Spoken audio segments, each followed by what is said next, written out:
What's going on, Internet? The Black Okage here, aka TBH, and to be honest, I'd like to welcome y'all back to the Gaming Illuminati podcast. We are the Enlightened Gamers, and you're now tuned in to episode 160. If you're watching the video version of the show at youtube.com/GI Updates, know the show is available on Apple, Spotify, Amazon, and all other major podcast platforms. Be sure to rate us on 5 stars on Apple or Spotify. Your 5-star rating helps us move up the charts and bring in new listeners.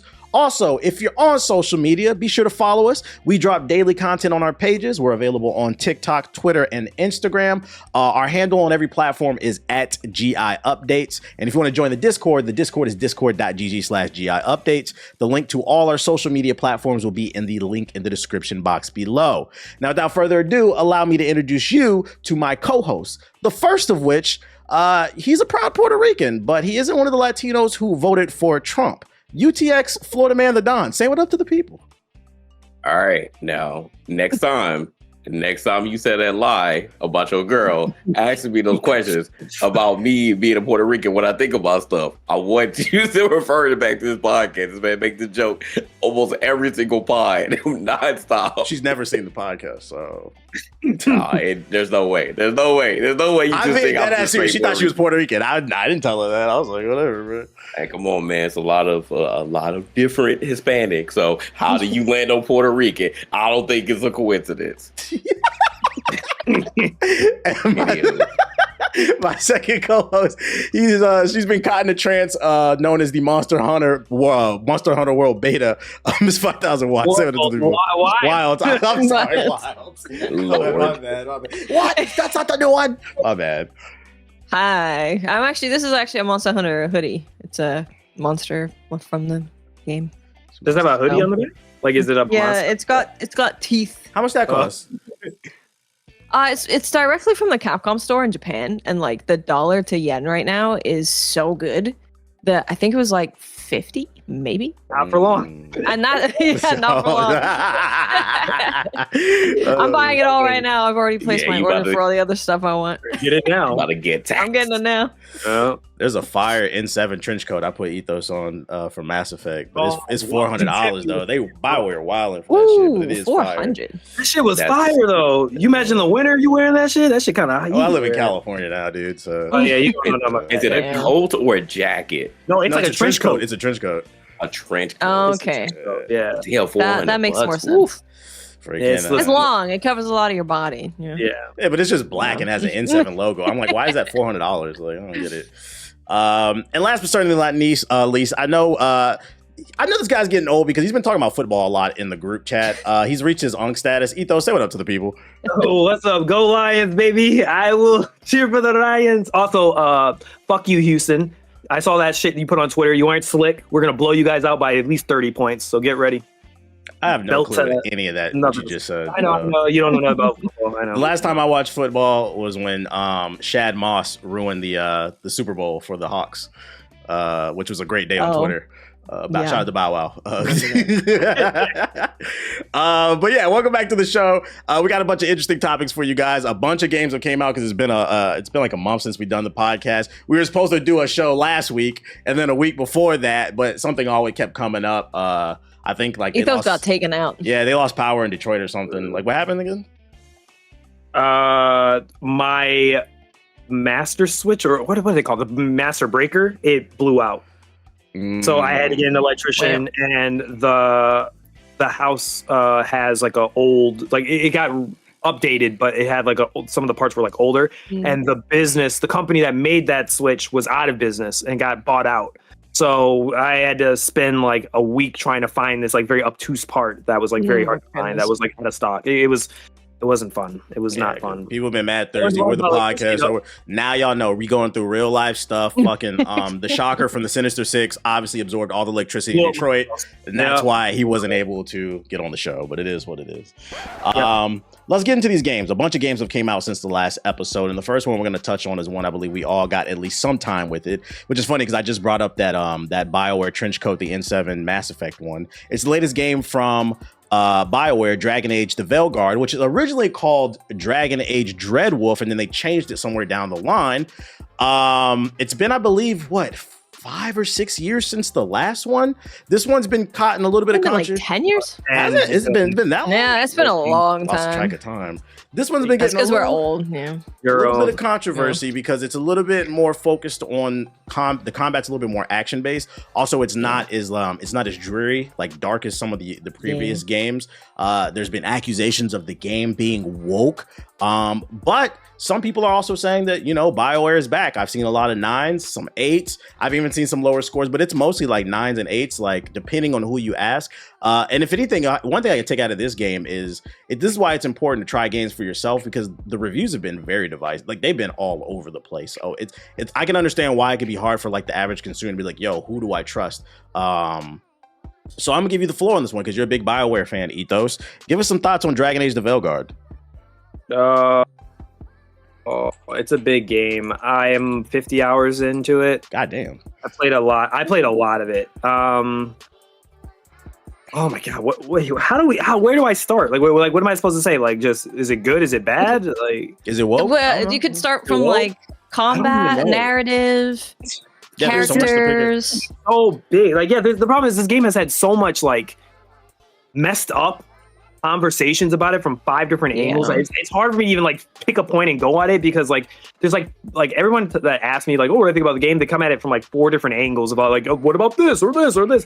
I like it. I actually was a little bit worried when I first started playing it, like the initial part. But then when I started to get into Act 2, things started to get a lot more interesting, and I was like, okay, I actually think I like this a lot. I don't think it's as good as like the older BioWare stuff though. But I will say, compared to what they've been dropping in the past 7-8 years, this is the best thing that they've made. And the thing is, I think it's important to say that this is definitely a improvement, which is good to say. But I think there still is room for critique of it to help them get better at it. I'm not as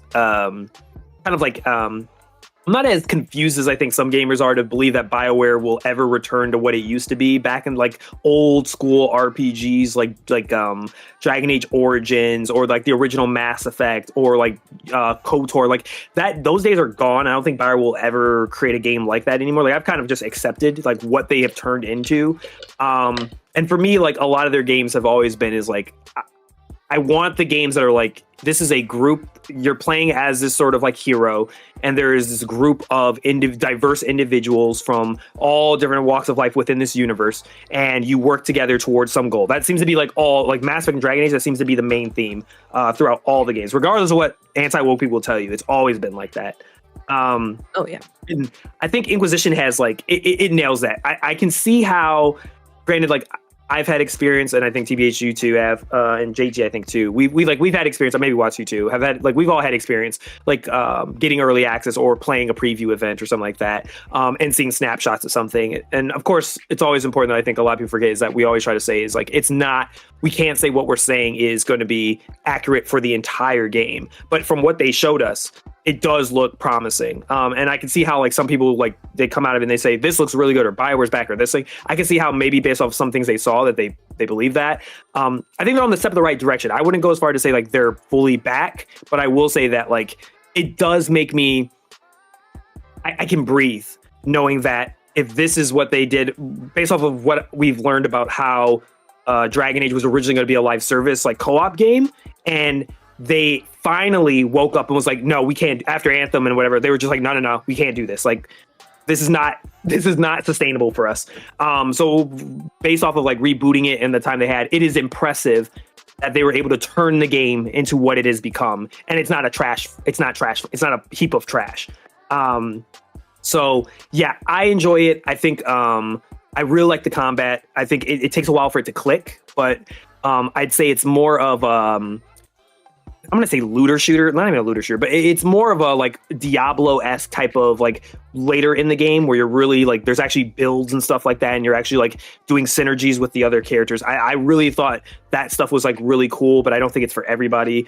I think that this game though lacks a little bit in like the role-playing department. I don't really feel like I can make Rook the character that you play as. I don't really feel like I can make Rook who I want them to be. Like, I feel like for Shepard, you could make Shepard like in Mass Effect the good guy, or like the asshole, but still the good guy, but it's like willing to like whatever it takes basically to like do what needs to be done.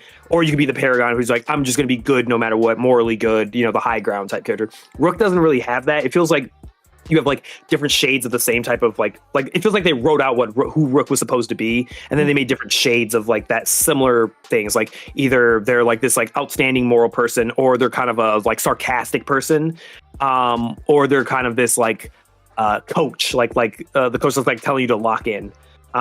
Those feels like the three shades, and there doesn't really feel like there's an opposite, like how Shepard had, like it's more like renegade moments, which a lot of people really engage in some of the older stuff. It doesn't feel like Rook has like those like renegade moments. Like there's moments where you can definitely do some, like you can punch people in the face. I did it a couple times, but there's not that like definitive, like I want my character to be an asshole. Like in like you can do a Mass Effect asshole run and just be a dick to everybody. That doesn't really exist in this game. Which I'm not really, I'm kind of indifferent to that. But I would be a little bit more upset about that if I was from Mass Effect. But Dragon Age, I kind of, it's not really that big of a deal for me. Graphics look great. I have the environments look great. Character models, I think some people depends. It's definitely an acquired like over time, but I've come to like actually like it. But the environments are really beautiful. The game runs extremely well. I played 20 hours of it on Steam Deck. It ran surprisingly really good. Played it, then the rest on my desktop. Was nailing 60 FPS. For some reason, the latest patch has caused like my game to start crashing randomly, not like consistently, but every once in a while. But like when I was playing it before the patch, I had like no crash issues. So I don't know what that is about. Like I said, I'm on like Act 2, near the end of Act 2, getting close to Act 3. So I'm curious because a lot of people say Act 3 is the strongest part of the game. So I'm curious to see why that is. I think a lot of people compare it to like the suicide mission in Mass Effect 2. So I don't know, I'll see if that lives up to what they're saying. But yeah, I enjoy it. I agree with what you always say, TBH. I don't think every game in my mind needs, like when I play it, needs to be the best thing since sliced bread. I don't need every game to be an Elden Ring. If I'm having fun with it and I'm like, oh, this is cool, but I still can say there are areas that I think the game could be better or be improved on, and that's okay to give those critiques if you're, in good faith. Yeah, I think it's perfectly fine. I've enjoyed it. I've enjoyed my entire time. I wouldn't say that like I've been upset playing the game at all. I've genuinely been surprised a couple places too. So I'm about 15 hours in, and the best way I can describe this game is I would say I've seen some reviews say BioWare is back. I like they're comparing it to Mass Effect 2. I don't agree with that. I would say I would define this game as BioWare is back on the right track, but it's not quite there yet. It's not quite there. I think my favorite part about the game is the actual combat. It's fast paced, it's frenetic, it's a lot of cool shit going on the screen. The best way I can define it, I would say it's basically if Batman Arkham and Mass Effect had a baby. The hand-to-hand combat, they have light and heavy attacks, and then there's a counter button, and it's the timing's a little different, but you'll pick it up if you played Batman Arkham. Like there'll be something that'll flash above the enemy's head, and then you can counter, and then you can combo off of that. And then it has the same priming and detonating system as Mass Effect. If you didn't play Mass Effect, maybe you played Anthem, it's the same system. So you combine Batman and like Anthem or like Mass Effect's combat, and like that's what it is. I think it's very fun. I think my issue with the game, where I think it's a little bit lackluster, I do like the plot. I like the plot. I do find it to be engaging. I've seen people complaining about the dialogue being cringy, maybe because I'm not far enough in. I haven't seen anything cringy. That's very subjective. But what I will say is I do feel like the dialogue is watered down. I don't feel like the choices are as deep as previous BioWare games. It's very just straightforward. Let's get the bad guy.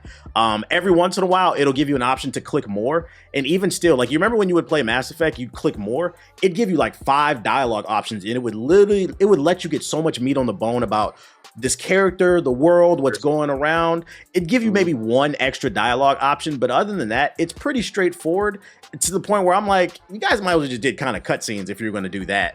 Because I do think the plot is interesting, but like my thing is, if you're ever going to implement choice in, you should make it to where the choices matter a little bit more. Now there are choices that are going to be like, you're going to make some heavy choices. I've done a couple so far. I just want to say about that. The thing I do love about this game is I do love that they have now popped a UI to say like when you did something that mattered, it tells you because you did this has happened. Like there is no longer I think there's been some people who are disingenuous about choice games now, where they'll try to say your choices don't matter. There's nothing in this game. It doesn't change anything. This is the big problem with Cyberpunk, because Cyberpunk's choices are so layered, hidden, like deep within, that like if you have to dig into guides to really understand like how little things actually cause like actual changes in that game. Because a lot of people said Cyberpunk originally had no choices in it, but I was like, they're there. It's just, but you have to look. They're very small details that all stack into something bigger.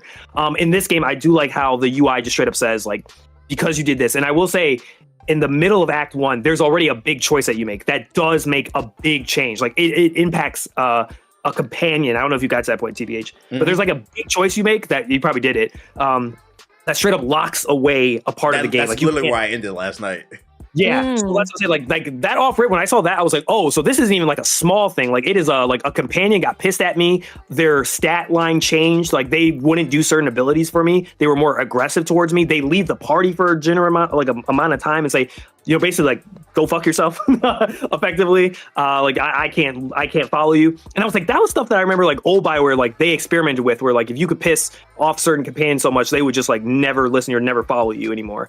So there's flashes of it, and even in Act 2, there's actually even more of it. But I don't think there's kind of what you said. It makes sense how with the knowledge of the reporting that this originally was a live service game, and then they ripped it out and changed it into this, back into what it should have been originally.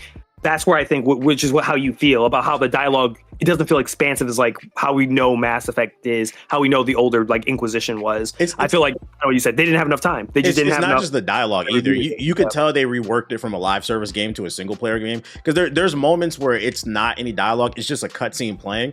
I don't know if you noticed it, but like the cutscene will end abruptly to the point where like I stopped and I was like, there's not more. Like I thought you were gonna keep going, because like it'll just stop, and like I was like, oh yeah, you could tell that they had to rework like some sections, and they were just trying to do the best they could. It needed like two more like back and forths. Like most times. Yeah, just like a little bit more meat on the bone, like in the dialogue. But I think the music is really good. I like the graphics. The game is optimized like a motherfucker. I haven't had any problems. Performance is really good. I like the world. I feel like first impressions, based off like the 15 hours I have so far, it feels like a solid 8. I don't see the 9 that IGN gave, but it feels like a solid 8 so far. It's good, but there's room for improvement. And I heard the same thing, Ethos. I heard the ending is absolutely fire, and that's kind of what's keeping me going as well. Although I genuinely do like the game. I'm curious to see, will that change my perspective and bump it from an 8 to an 8.5, or maybe like even a 9. For the people that are wondering like why are the reviews kind of like all over the place, I've been watching a lot of different reviews, and I think what it is it depends on where you started the series. I think because the only other one I played was Inquisition, and I didn't beat it. I wasn't a big fan of it outside of the co-op. I think I came into this game with a little bit more of like an open perspective. I didn't really care about the previous Dragon Ages. I just wanted to play something fun. And what's here is it's fun. But from other reviews, the ones that weren't grifting, they were giving actual criticisms, the vibe I got was it wasn't what they wanted it to be, which is, it's fair, I guess, if you played the previous games. Like they wanted something a little bit more darker like the other ones, as well as I've seen some people say that like I don't know, like the world building like wasn't the same. It's just like little stuff in comparison to they wanted to be more like the old games. But then I guess the counter argument to that would be, from my understanding, aren't all the Dragon Age games very differently? Can somebody correct me if I'm wrong on that? All of this is the problem. Like, you know how Mass Effect has an identity off rip. Like when you play from 1 to 2, but you notice that like Mass Effect had this weird thing where it went from Mass Effect 1 and then 2, like 180s, goes way more action based, right? And the RPG elements get watered down a lot. Then 3 tries to find this like middle ground between like, here's some RPG stuff, like mechanically speaking, and it still has the action that like 2 had. Dragon Age has been like inconsistent. It like 1 felt more like Baldur's Gate, like kind of CRPG, not turn-based, but had more like of that like isometric perspective, that sort of thing. 2, kind of like Mass Effect, because EA was pushing a bunch of action games. They 180'd from hard RPG to action based. Like it's extremely action based. And then Inquisition tried to find this like middle ground. But I remember when me and Black played it, we compared it to like, it felt like an MMO. It felt like an MMO light, like a World of Warcraft type of game. So like it's always been all different and has different identities. But I think that's what makes Dragon Age cool, is that like I think it's cool that there's a franchise that like every iteration has tried to mix it up and try something different. That's a lot of franchises don't do that. They get stuck on one thing and then they stay that thing the entirety of their life. And if they try to switch up, the fan base either hates it. I mean, think of Call of Duty. Like, all these are a perfect example of this.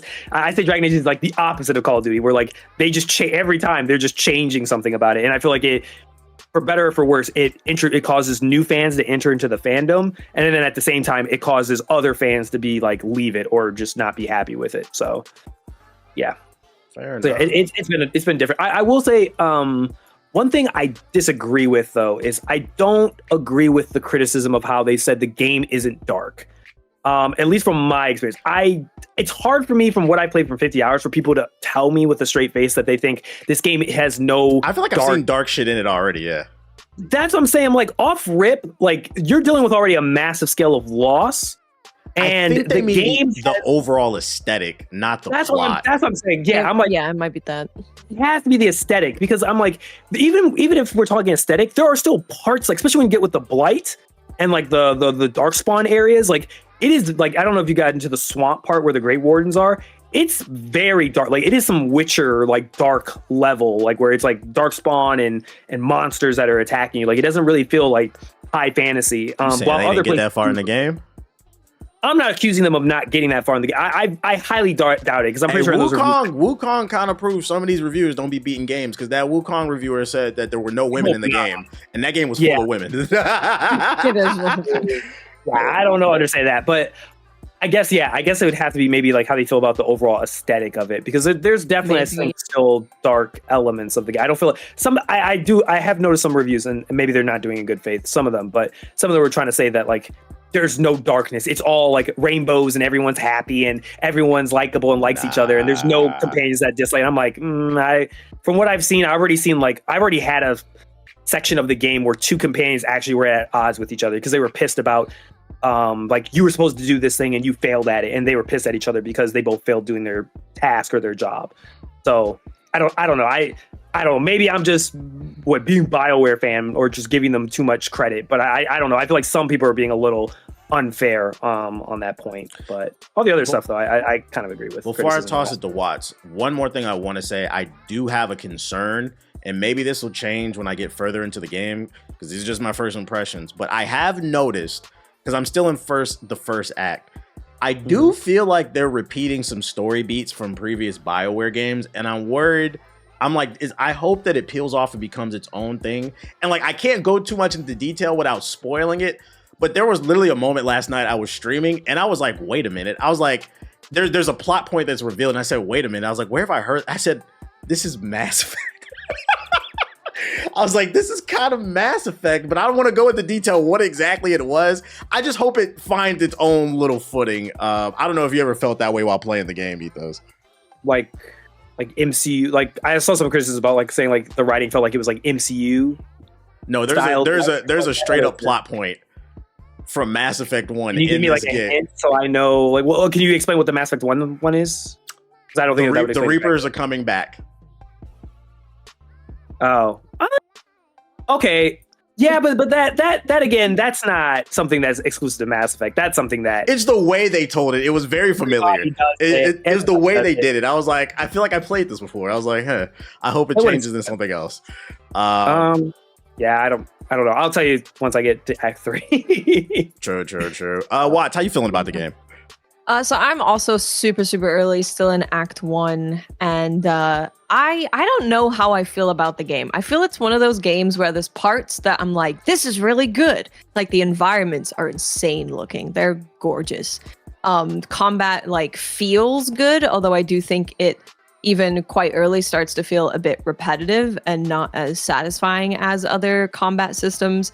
And then there's the cutscenes that I think look really good. And then there'll be, I think, the one thing that I do agree with when it comes to dialogue, again, from people that aren't just grifting, is that it kind of feels like they're telling you what's going to happen or like how we're going to do stuff in a very like tutorial kind of way.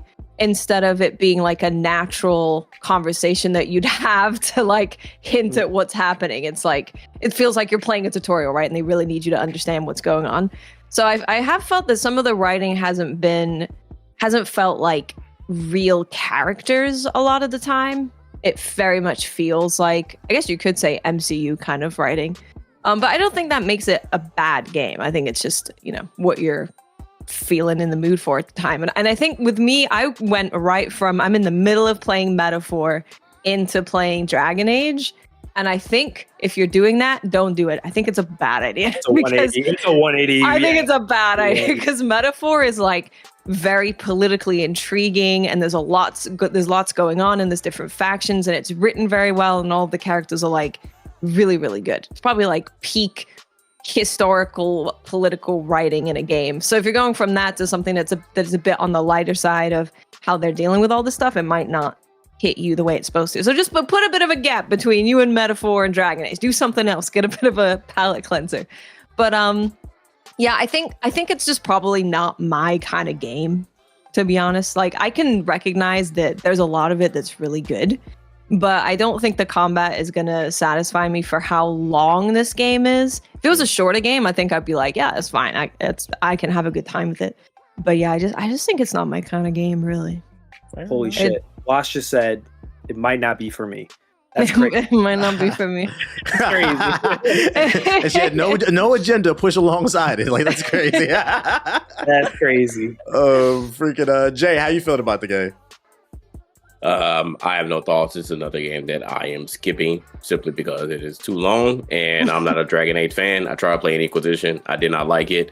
I watched some previews, and I was like, the combat looks all right to me, and then the whole woke stuff started, and that honestly just turned me off. Like, I'm kind of just done with the whole, like, before the game comes out, we're going to just push all this grifting, say the game is woke, say this and that, and then when we get to the end, then it still ends up being divisive, but not just because of the wokeness, because of Dragon Age fans, as you mentioned before, who expected something different, and they didn't get what they thought that they were going to get. So I'm just going to skip it and just move along to something that's, a little bit more palatable for me and casual. That's why you've been on call. You finished Mass Effect yet? Me? Yeah, you. No, I only beat Andromeda. And I played the remastered Mass Effect 1, and I don't even know where I'm at on that. I haven't played it since. This man, I don't know about this guy. Uncultured, man. So where are you, based off where you're at, Ethos? Because it seems like we're the two that are going to finish it. Watch respectfully dropped it. JG's not playing. Where based off where you're at right now in the second act, what would you rate the game? How are you feeling about it so far? I can see how it gets 8. I right now, like when I was in Act 1, it was like a 7 for me. But then when some story, kind of what you said, the plot has kept me engaged because I was like, oh, okay, this is interesting. And then there's been, I think the best writing for the game is when you do the companions. Like, they do the same thing that Mass Effect 2 did, where it's like you got to go off and do a companion mission with them, but they expanded it. So you know how like Mass Effect was like, Miranda, help me with my sister, and then I'll be loyal to you, and that was it, right? Like, this game expands that, so it's not just a one-time thing for you to truly like bond with somebody. Good. It's multiple things. And then the best part is, which I think is awesome, because again, I totally see how they made the Mass Effect 2 comparison. It's just like Mass Effect 2. Once you make them loyal, or you become truly friends, like you truly understand this person, there's a choice you make. I won't say what happens, but Harding, the little, the dwarf, that you have. So she has a whole arc, which is very interesting. I won't say what it is, because it's a big plot point within the universe that actually opens up a lot of possibilities from a story standpoint. But in it, at the end of her story arc that you go on her with some companion side missions, there's a choice and you get to pick it. And they're two drastic different ways that you kind of, the thing that she's fighting internally, her internal turmoil, there's two ways you can give her advice. And the way that you pick chooses how she decides on resolving it. And when she does that, she changes as a person. So you have two different versions of Harding that can end up. And because of how you do that, she unlocks, kind of like Mass Effect, she unlocks her like a new power. So it's like a hero of the Veilguard. So now she unlocks like a brand new armor and a brand new ability that like is now like her, now that she's come to accept this thing, she now has this new superpower or something like that that now she can use within combat. And I think all the characters have this. That's cool. And I think that's like the best part. I think I agree with you and what you said too, Watts. I think when you're doing the main story, it feels too predictable. I think that's what it is. It's very predictable. But it's still nice, like when you still reach the destination, you're like, oh, okay, that still felt pretty good. But there are points where it's like when you see like a twist coming, it's like there's only been twice where I think a twist I was like, oh, I didn't expect that. But most of it has been, oh, are they going to do kind of what you said, that relatability where you're just like, this reminds me of Matt. It's like that where you're just like, are they gonna, oh yeah, and then it happens. You're like, I knew that was gonna happen. But it's not, it's like you still feel like satisfied overall. But I will say when I got to Act 2, and they dive a little bit more into Solus, then the game started to pick up to an 8 for me. Because there's some very good, interesting backstory and writing between Solus and Inquisition, because he's like your ally in Inquisition. Then he turns on you at the end of Inquisition, and now he's the villain in Veilguard, or he starts off as like trying to destroy the world in Veilguard, and now he's kind of hidden away, or not hidden away, but he's basically like put on ice. But even though he's put on ice, you have these very interesting philosophical conversations with him, and you get to kind of see his perspective. And when I got to see that, I was like, oh, now this is some interesting stuff that I wanted to see in Inquisition that I never got, that I'm getting in this game. And now it's kind of changing my opinions on certain things of the world and Solus and the characters to moving into Act 3. So now I'd say it's like an 8 for me right now. Okay. I agree with that. We'll see Act 3. I don't know. I don't know if it's enough. Act 3 would have to be one of the best things I've ever played, like Baldur's Gate 3 level. It'd have to be that for it to push to a 9 for me. But I wouldn't be surprised if Act 3 at least is like solid. I end up finishing and I'm like, I give it like an 8.5. If everything, as long as like it doesn't crash and burn at the end. But right now it's like, it's a solid 8 right now. 2024 has been the year of the 8. The year of the 8. It's been I feel like that. I feel like it's been a lot of really good games, like really solid games. But I don't know if there's really been games that I've been like, oh my god, I love this game, outside of like Shadow of the Erdtree, which can't be in the conversation for like game of the year kind of stuff because it's the DLC. Who said that? I mean, listen, is Mr. Jeff Keighley gonna give I don't care what Jeff Keighley says. For the GI Awards, it will be nominated. It's definitely my favorite thing I've played. Well, can I nominate a beta for Game of the Year? No, that's crazy. Okay. You're out of line. Yeah, I think that's where we draw the line right there. Yeah, no, that makes sense. Yeah, this like brand new games. I was kind of thinking about it. I'm like, there's a lot of games that I've really, really, really enjoyed. What about So my take has been, I know a lot of people are talking about Game of the Year. I don't know, TBH, I'm about to enter into a different topic that you were going to point into, but for you, Watts, is it?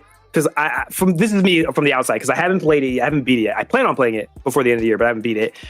I feel like the two right now is like Helldivers, but that's kind of a different reasoning behind just community-wise how people like were crazy about it. But I feel like Metaphor seems to be that game where it seems like everyone's like, it's better than great. It's like, this is phenomenal. Like, it's up there. Yeah, I haven't finished it either. I will finish it because I think it's a great game. I think by the time I finish that game, that might be the one that I'm like, okay, this is my game of the year for me. Although I think Rebirth is probably up there for a lot of people. I was going to keep it in the realm of RPGs. Let's segue into that. Talk about it. Metaphor. So Metaphor Refantazio is the new RPG from Atlas. These are the same people who brought us Persona, but it's a brand new series, very political. You play a character who's basically trying to become, is the prime minister, the president of basically the country, because the king dies. And what happens is the prince that's supposed to take the throne, they think he's dead. None of this is spoilers because it's a 6-hour demo. You can play it. This is just the beginning of the game. This is also literally the opening cutscene before the game even starts. Before you even press start. The people think the prince is dead. So basically, you're tracked with trying to win the hearts of the people, doing different types of missions, so that you can, become the president of this country, or the king, the new king. My bad. That's kind of like a super simplified version without spoiling anything. Obviously, there's a villain that you're going head to head with. Also, there's a plot twist with the whole prince and stuff like that. I don't want to spoil it. I'm just trying to give y'all a little bit of it. But it's a really big game that talks about tolerance. It is turn-based. I've been making the joke, by the way, because I'm going to toss this to you. I've been making the joke, and I got to get this off. Metaphor Refantazio, because I've been preaching for the longest, these grifters don't play games. Start asking them what games they play. Metaphor is a game that proves my point that they don't play games, and anybody who played the game, you know what I'm talking about. The reason I know these grifters don't play games is because they all scream about how every game is woke. We're tired of talking about tolerance and fucking diversity. Metaphor Refantazio is literally a game that preaches about fucking tolerance and diversity. The racism is rampant in this game, bro. It is super political, and it's not like preachy, like you need to do this, that, and third. It literally sits you down and it gives you different type of life lessons that makes you think. It does it in a very tasteful manner, all while being a cool action game. And if they played games, this Metaphor Refantazio, by their definition, is the wokest game of 2024, but they didn't play it, so they don't know. But anyways. It's definitely the wokest game. Yeah, that absolutely is. How we feeling about it, Watts? Oh man, I really like it. It's like you said, there's a lot of racism. You walk up to someone, they'll start saying something nice and you're like, oh yay, and then immediately they say Elda with a hard A. And you're like, God damn it. Fucking elves. Here they go again. Dude, that kid in the first town, I hope I get to beat his ass one day. Damn, the kid's racist too? He's super he has lines at different points in the story to tell you how much he hates you because you're an elf. That's how the game. I love that. They'll be like, you come shopping here, you're an elder. All the time, constantly. It is constant because for people who haven't played it, there's a bunch of different tribes, which I guess you could say are the different races. And we, the main character, are a part of a tribe that is like the lowest. That people hate it. It's like the thing is that whenever something bad happens, it's because of you, because you were there. That's why the bad stuff is happening. So you do not get treated very well by anyone in that game. But yeah, I've really enjoyed it. I think because obviously this is a JRPG, and I think the thing that JRPGs struggle with a lot of the time is really grabbing you right away. Like there can be people will say after 20 hours, you get really into story and you're really feeling the world and it's great. But I think what Metaphor does really well is right from that first cutscene, I was invested in like the world and what's going on, and I was intrigued by the politics and all of that, and I was like, I'm in. This sounds really cool. So I think they did that really, really well of just making you feel intrigued right away, because I guess it's kind of like if you had Game of Thrones, but it was in a Japanese mythological fantastic world. It's kind of like that, because everyone's just fighting to be the king of this country. And you do learn a lot of things. Like they don't just say, racism is bad, although I guess everyone says racism is good in this game. But they also talk to you about different kind of like economies and different type of political stances and like why it's good and why it's bad. So they'll bring up something really simple, like if you vote systemic racism. They talk about it. So it's really good. There was one where they were like, because they're kind of comparing it to like a mystical fantasy world that seems like our world. But then there's also the fantasy world that we are currently in playing as.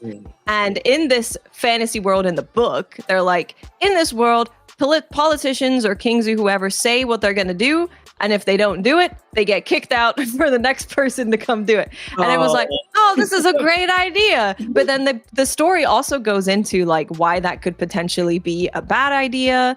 And they really give a balanced look at like all the positives and negatives of stuff. So I find that really interesting. You can find these in just like side stories or talking to an NPC. Can I also state too, like when you're talking to NPCs throughout your adventure and they give you these little stories about their life experiences, whether it be about racism or whatever, there's things at the top of the menu that go off. If you listen to people's story, like your tolerance level will go up, which in turn unlocks like extra skills. So the game rewards you for just being empathetic. It does. Yeah, it really does. And it's part of like the values that you have as like a king or whatever. So wisdom and tolerance, it's all part of it. And but yeah, the game, the characters, I think also I really got into all of the characters right away. I think they're voice acted like fantastic. If you're in English or in Japanese, if you're playing in Japanese, you're basically playing with like the cast of Demon Slayer by your side, which is pretty cool. And then also like your Forger from Spy Family, so that's also pretty cool. But there's you have all of this dark stuff, and it sounds like really dark, and it's so racism everywhere constantly in this politics. But there's also a lot of really fun stuff that happens in between with the characters. you'll find yourself not just being like, oh god, Jesus, all the racism. It's also just really fun. There's a lot of comedic relief. Action-wise, I think the combat is really great. Like, you have these different archetypes of classes, and there's a ton of them, and then there's advanced classes, and you can make anyone any class you want to be. I think that all of the cutscenes with all of that looks really cool, and there's some really interesting archetypes, like the merchant, who you throw coins at enemies to hurt them. Make it rain. Which is great. You're making it rain. And it was actually, this isn't much of a spoiler, but in when you go and do some dungeons, they'll be like, oh, this monster's weak to fire, or this monster will heal when you do this. They have some really interesting stuff in Metaphor where there's like one enemy where if you are using the merchant and you throw money at them, they get distracted, so they lose a turn because they're so greedy and want the money. So if you do happen to like use money in that dungeon, they lose a turn. And this is all stuff that you can learn about by buying information from an informant. So before you go into any dungeon, you can go to this informant, buy all of it, read up on what you can do, and it's just great. It's a great world to be in. They've really fleshed out that world, and I'm fully invested in the story. And combat is so fun. Yeah, I think it's because the plot is not only just really interesting, but I think what captivated me, the two things, is I'm playing in English. The English dub is fucking top tier. Like, they really put their foot into it, and the music is top tier as well. Oh the battle music, the world music, it's I'm humming the entire time. I'm just like vibing out. I thought Stellar Blade was gonna win best OST. I'm not gonna lie. I think it's going to Metaphor now. I was like, this shit kind of bang, bro. It's so good. Did you see the clip of the actual monk who does the chanting at Tokyo Game? So it's a monk that's doing that? I thought it was like an Italian. Yeah. No, I didn't know what that was. They got like an actual, he's a pretty famous Buddhist monk to do the chanting. That's dope. Isn't it? It's so good. Freaking the combat really surprised me too. So like it's a mix of action and turn-based. The way it starts off is you're running off like in the world, and you'll actually visibly see the enemies, and you can catch them off guard and attack them from behind to give yourself an advantage. And when you hit them, if you hit I think square again, it'll enter you into the turn-based combat.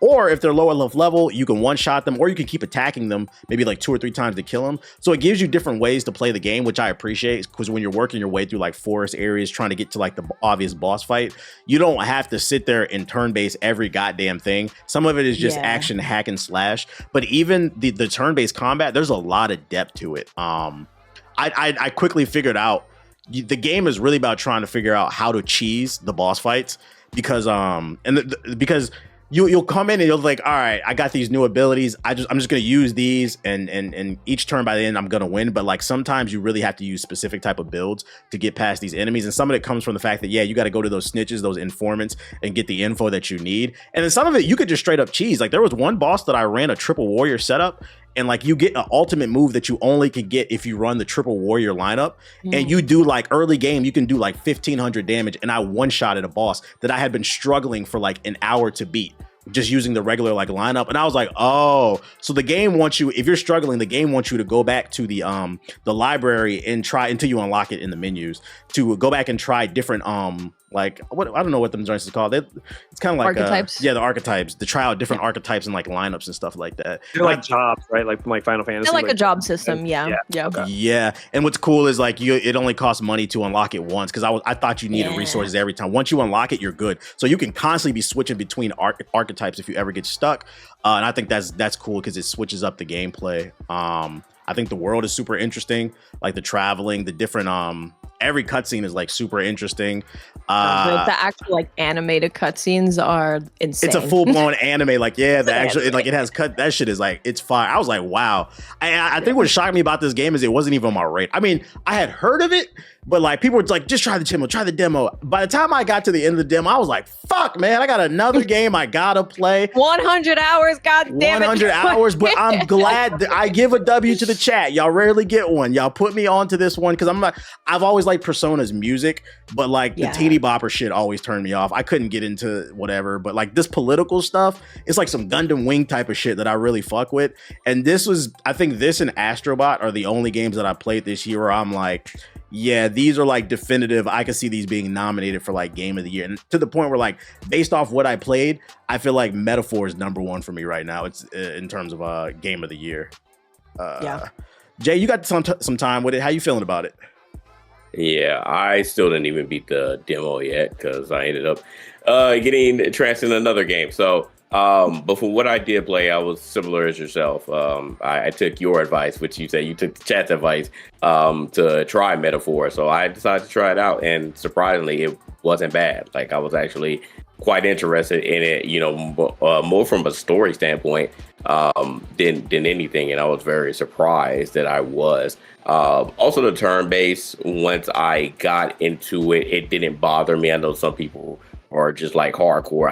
I just want to play a pure action RPG, but for me, since I played like a dragon over this last few years, like I'm more back into the turn-based type of combat. But I do like how it's more of a hybrid, as you described already. You can, at some points with the weaker enemies, just roll past them, just hit them and get them out the way. But once you get into the more difficult enemies, then you can strategize a little bit more once you get into the turn-based sequence. So with that being said, I do enjoy the actual combat. I do think that's quite interesting, and it keeps me engaged in it. Once I actually figured out, what the game was trying to show me when it comes to how to navigate the combat. I know, like, you were watching my first stream, TBH, and you're like, oh man, you're too weak, so you can't one shot them enemies yet. But he was like, but that's how you're supposed to do it. You don't have to get into a turn-based sequence every single time with those enemies. And it was very interesting, just like in the first, because I have like maybe 4 hours into the demo, and just the whole part of getting into the military from the start was very, very interesting from a story standpoint. And I can see how this could definitely expand more into the whole racism aspect into it, because just go talk to some town folk, you'll find out. I just love I saw that. Yeah, just speaking to some random people, I was like, dang, like y'all really don't like me. I love an RPG with racism. That shit is lit, bro. It's trash in real life, but in games, it's great. I went up you. I really thought I had this conversation with friends. Like we were talking about like Attack on Titan after it was done. And I was like, another thing about it. I was like, I think the best piece of the media that I've ever played that I love, like you gotta have racism in it. If you don't have racism in it, like honestly, like good. Final Fantasy 16, like when you did a lot, especially there was a side quest. Dear God, there was one side quest that was crazy. That was essentially like there was a little girl being like, "Come and visit my pet," and it was a dead woman who was her slave. And I'm like, yeah, well, okay. That's crazy. Final Fantasy 16 had a lot of like really dark slave stuff with like the people who have the powers. They just want to put them in the military or like work them to do something, and they don't believe that they're actual people. It helps flesh out a fantasy world when you add stuff like that. Shout out to racism.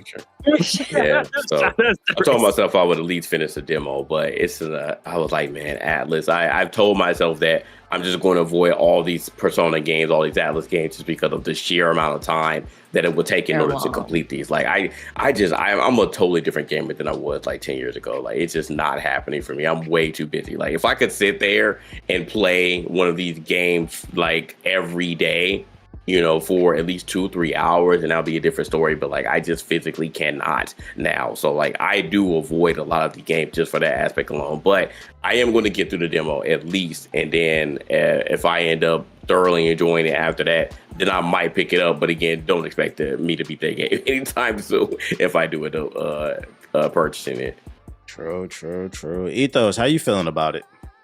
Yeah, I'm kind of like in JG's boat. I did play a little bit of the demo. I didn't beat it, but I got pretty far into it where I was like, okay, yeah, I'd probably pick this up. But there were so many games I think coming out around that same time, or that were like around that time. I was like, I can't make myself play 100 hours because I know that would fit into basically the rest of the year of me playing it, which is still going to be the plan.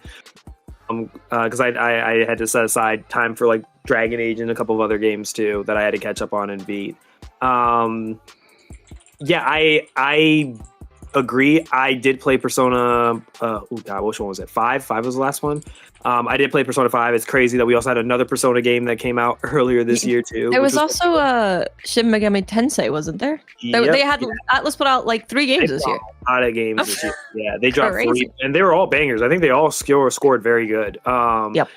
And when I played it, I was kind of like, oh, this is basically Persona, like just but it's not in a high school setting. I'm not playing with like high schoolers, but it's more mature in the writing and like the thematics. And I remember when I saw it when they first revealed it. I think Xbox revealed it like a year ago.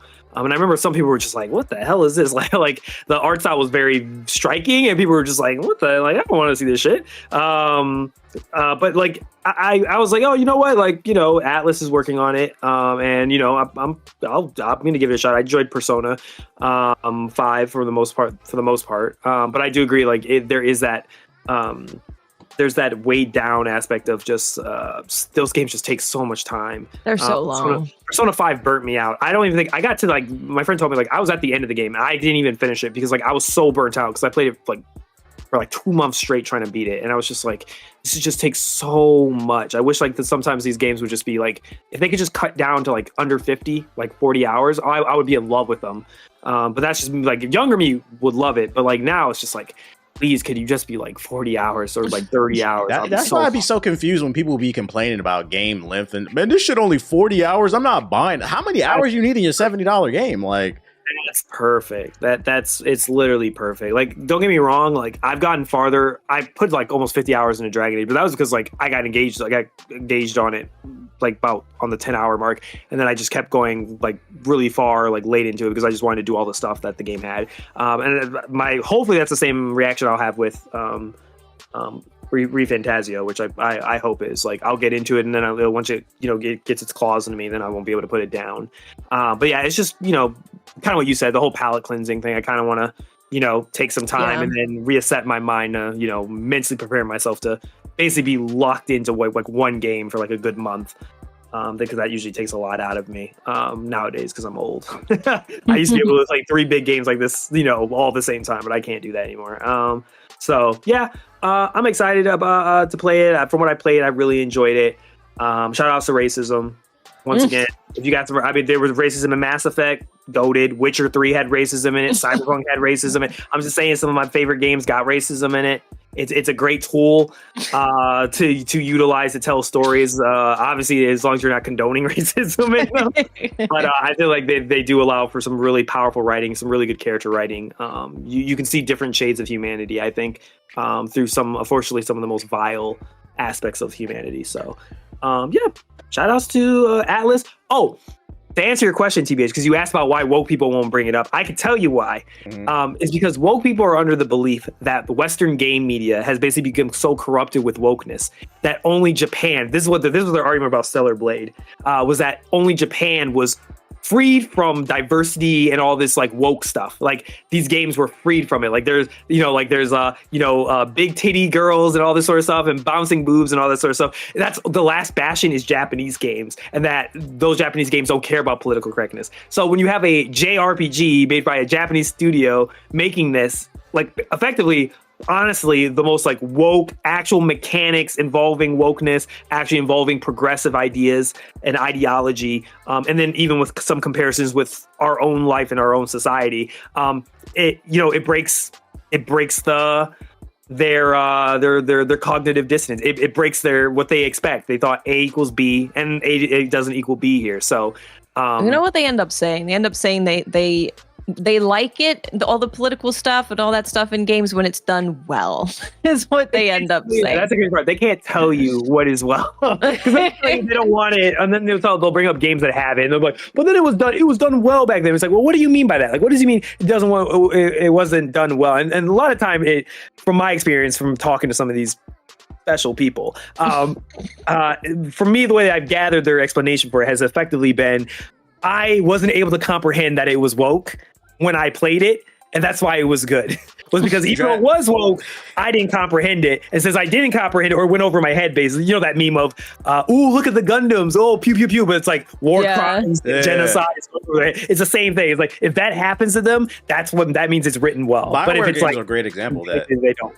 BioWare is It's great. always because they're calling Dragon Age woke, but I'm like, yo, did you play Mass Effect? Because you can literally you can fuck dudes, aliens, women. What are you talking about, bro? That shit's always been in the game and it's always been optional. It never forced you to do anything. What are you talking about?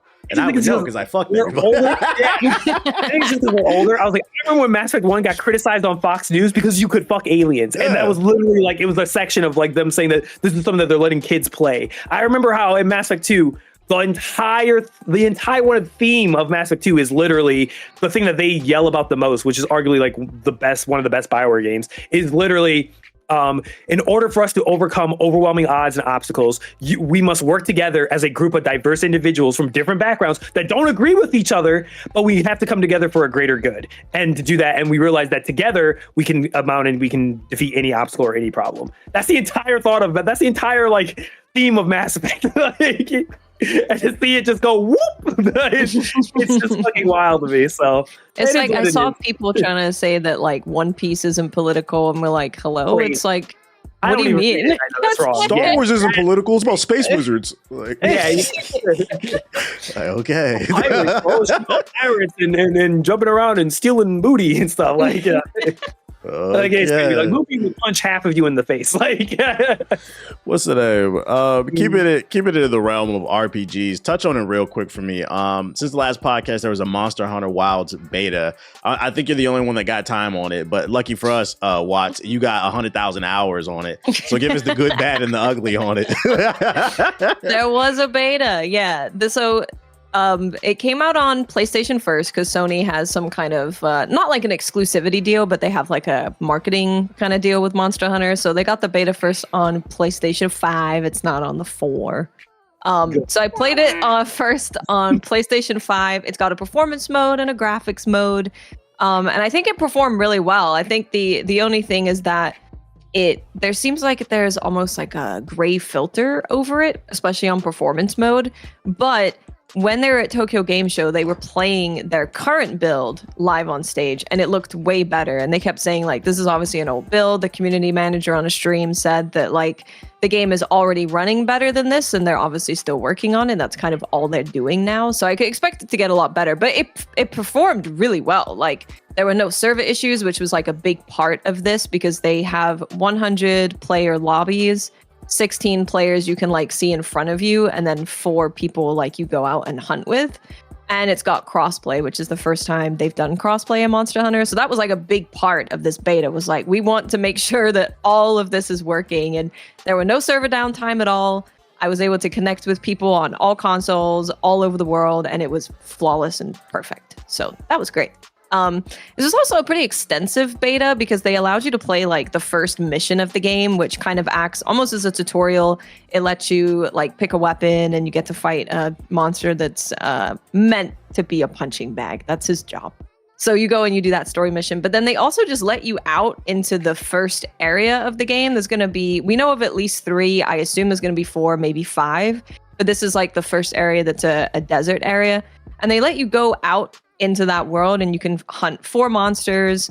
You can fish, you can swim, you can collect things, you can explore. Like they kind of just let you go crazy out there.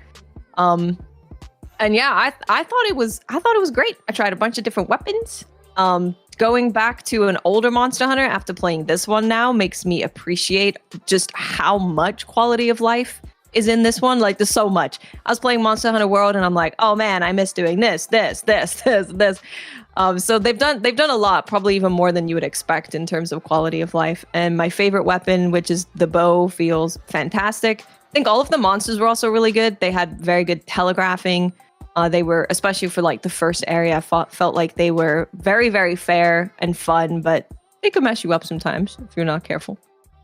Yeah, I thought it was great. And then it came out on PC. So I played it on the PC beta after that. And on PC, so there were some people having performance issues, usually if they had an older CPU, which has been the case for like every PC game that's come out for the last like 2 years, I feel like. So luckily I was totally fine, and it ran super smooth. I was like hitting around 120 FPS. It was beautiful. Again, all of the network stuff was totally fine. Colors also looked really good. I didn't have that weird kind of film over it on PC. So yeah, I was really impressed with the PC version because it's gonna just keep getting better. I know that I can personally run it well. There was actually a really funny bug where people were coming into contact with polygon monsters. So it looked like even earlier than like a PS1 game. But apparently that wasn't because of like a performance issue. It was actually a bug of like pulling the right thing into your game to load the monster. So people ended up enjoying it though. They were kind of making fan art of it, of the polygon monsters, and they asked Monster Hunter to do like an event quest when the game is out and have polygon monsters. So I'm sure that will be fixed by the time it comes out. But that was a thing. Okay. And coming out of the beta, how are we feeling about this? Like, what did it feel like to you out of 10 from the beta? I would be surprised if this game doesn't end up being my favorite game ever. To be honest, that's a bold claim. Okay, I'd be very surprised. Like they've done a thing with combat. So I've played. If I compare like the latest Monster Hunters, which is like World and Rise. Rise is like they're made by their portable team. Because for people that don't know, Monster Hunter has like 2 teams that work on it. One does this like mainline Monster Hunter, which is why they're called like 4th generation, 5th generation, 6th generation Monster Hunter. And then you have a portable team that makes things for like any portable device, the PSP, the Switch. And Rise was a Switch game that was then brought to PC and the consoles. And it plays a lot more like arcadey, right? Because you have to fit this hunt into someone on their train journey. So you can't have them running around for 20 minutes trying to find the monster before they even fight them. So it's very much so like you get in there and you fight the monster, and combat is like really fast. So a lot of the weapons were like super fast. It was like very anime, very arcadey. And then World is a lot more like slower paced, and Wilds is like right in the middle. So the you still get like a lot of the flashy stuff with weapons, some of the really cool stuff that makes you feel like you're doing some badass things, but it is a lot more grounded and weighted. So I feel like the combat is in like a perfect place. Also, I think the armor looks really good that we've seen so far, and the weapons look really good. The music has been really good. They have super dynamic music. So Ray Dow, which is like the big thunder monster, he's like the big guy of the area. When he rolls in, it will play like his theme song. But when he starts running away, it like slowly goes out of his theme song and it goes to more of like an acoustic, slower version, and then goes back to the exploration music. So the dynamic music is like, they have music. They probably have like 7 different tracks for one monster. It's really, really cool. Yeah, and I fished. Fishing was great. That was awesome. I went and bought some cheese. What's the benefit of fishing in the game? So fish you can use to get like ingredients, but for it to cook with. But you can also get items, like, you know, when you were sharpening your weapon, there's an item that can like make sharpening super fast. So you can use that instead of the traditional way. You also have like healing items that you can get from fish as well. And from when they were playing at Tokyo Game Show, it looks like there's going to be like some cosmetic stuff linked to fishing, kind of like your first time fishing, maybe even like catching the biggest fish or something. You'll get some kind of customization stuff for yourself. Okay. And that drops February, I believe? February 28th. Does this thing carry over from like World or whatever it is? Like, is there any things that carry over? No, there's no parody like at all. There's some like online theories that some of these characters are from like an old Monster Hunter. But if anyone is like, I've never played Monster Hunter, do I have to go and play the one that came out 20 years ago? Yeah. No, you're free to just jump into any Monster Hunter. It's like, it's kind of a fresh thing every time, like with Final Fantasy, right? You don't need to play the others. So you can just jump in right away. One thing that did carry over from the beta, though, was character creator. So you know how they did that with Dragon's Dogma? I loved that they did that with Dragon's Dogma. So if you made your character in the beta, that is going to carry over to the full game. And I wouldn't be surprised if they do another, probably a demo rather than beta eventually, because normally Monster Hunter does do like demos for everything Monster Hunter-wise. So I wouldn't be surprised if there's another one. So my goal now is to complete Metaphor and Dragon Age by February. So I'm ready for Monster Hunter and Assassin's Creed. Well, you know, there's a lot of games that drop in January too. I don't know. What's coming out in January? I just know, like, just think of this year and the year after that. Because I don't have a PS4 PC anymore. I have my 4080. I'm ready for a Monster Hunter. Listen to this guy. He's ready. 2025. Oh yeah, Freedom Wars Remaster. Are you gonna play that, Watts? Freedom. Oh, maybe. Yeah, maybe. Okay, actually, I love that game. I still got my copy. I'm not buying that shit. That game was great. That game was. Well, Still I got my heard. Vita. This is what I heard. I heard Bandai's remastering this because they're thinking about making a sequel, but they need to see. Maybe I'll That's why cop then. Because Bandai's been doing that lately. They need We to need the see the sequel. numbers. Yeah, because I really love that shit on the Vita. But it's basically it's like Monster Hunter, but it's like sci-fi Monster Hunter, right? I think pretty much kind of in a way. But Yeah, that's a more good way to put it. Yeah. Oh, but it's that Yakuza mission. game come out in February too. I wanted to try that. That's oh my god. You know they Fire moved on their it. release date because of Monster Hunter. Oh, so it's not in February anymore? I don't know what the new date is. I think It they only says- moved it by like a week or so. Okay, never mind. Yeah, it says February 21st, and then Monster Hunter is the 28th. Oh, they probably moved it to like a bit before, so it What, wasn't you want coming out to the play same time. Yakuza? Hello? Yeah, I've been told you that the Pirate Hawaii one, that one like the combat one that looks fire. I was like, oh, I'll try that one. When I see them doing all the air combos and shit, I was like, okay. I Mm, was like, I've been so I was like, yeah, this might be my my jump into Yakuza, but now I'm seeing these So games we're coming turning out. into a I still bunch want of to try it, weebs. but it's gonna be on the back burner probably. Oh, Shadows comes out in February. that's what he was saying. He was saying Assassin's Creed, yeah. Yeah, Avowed not to get lost. What's in in the shuffle. January though? Ain't Honestly, I nothing need to in look January. at Nothing this in again. Anything in January for real. Donkey Star Wars Kong. Jedi Power Battles Star remastered. Wars. That's at Donkey Kong. Ain't nothing in January, bro. Yeah, I got a couple months. I'm gonna beat these games, bro. Are you trying to play Spider-Man 2 on the PC? No, then that shit ain't coming out No. on DLC. Kingdom Come Deliverance 2 is coming out. I don't know if anyone cares. People are about excited about that. It's not really Yeah. for me, but I know a lot of people are really excited about that game. that. Yeah, I'll have to see a little bit more, but I might play that. But I am excited to play Yu-Gi-Oh! That's coming out the day before Monster Hunter, so I will be playing that on the Switch because it's like all the old school Yu-Gi-Oh games. Like when I was a kid, they're all remastered, and I was like, oh, this brings back memories because I never beat all these because they were too hard. But I'm gonna beat Games them back then were hard, man. Yeah, They but I'm were gonna beat them hard. now. I'm a grown man. If I can't beat them now, I'm done. Turn that shit off. I'm sitting there Like, looking yeah, at no, I'm looking at December, and I forgot Indiana Jones comes out. You playing it? Wait, no, I'm gonna it try comes out this year. It does. It comes out It's this this year. year, yeah. Mhm. Remember, we talked about this. Microsoft don't promote their games. 1 month, They If don't. you're not Call of Duty, they're not promoting the game. They don't. bro. Marvel Rivals and Indiana Jones. We're playing Marvel Rivals in December. That's it. I did not know that. That's crazy. That's like one of their biggest games. What the fuck are you? Okay, I don't even know why. Well, this is Alright. the same thing They with better. Metaphor, right? Is like people who love those types of games didn't know that it was coming out or what it was. That's And wild. Xbox has the marketing rights for it. So That's wild. Well, at least Call of Duty was good. Well, I don't know what. Metaphor I- still sold a mill in the first 24 hours. It did though, do despite well, it- yeah, despite, definitely no did well. promotion.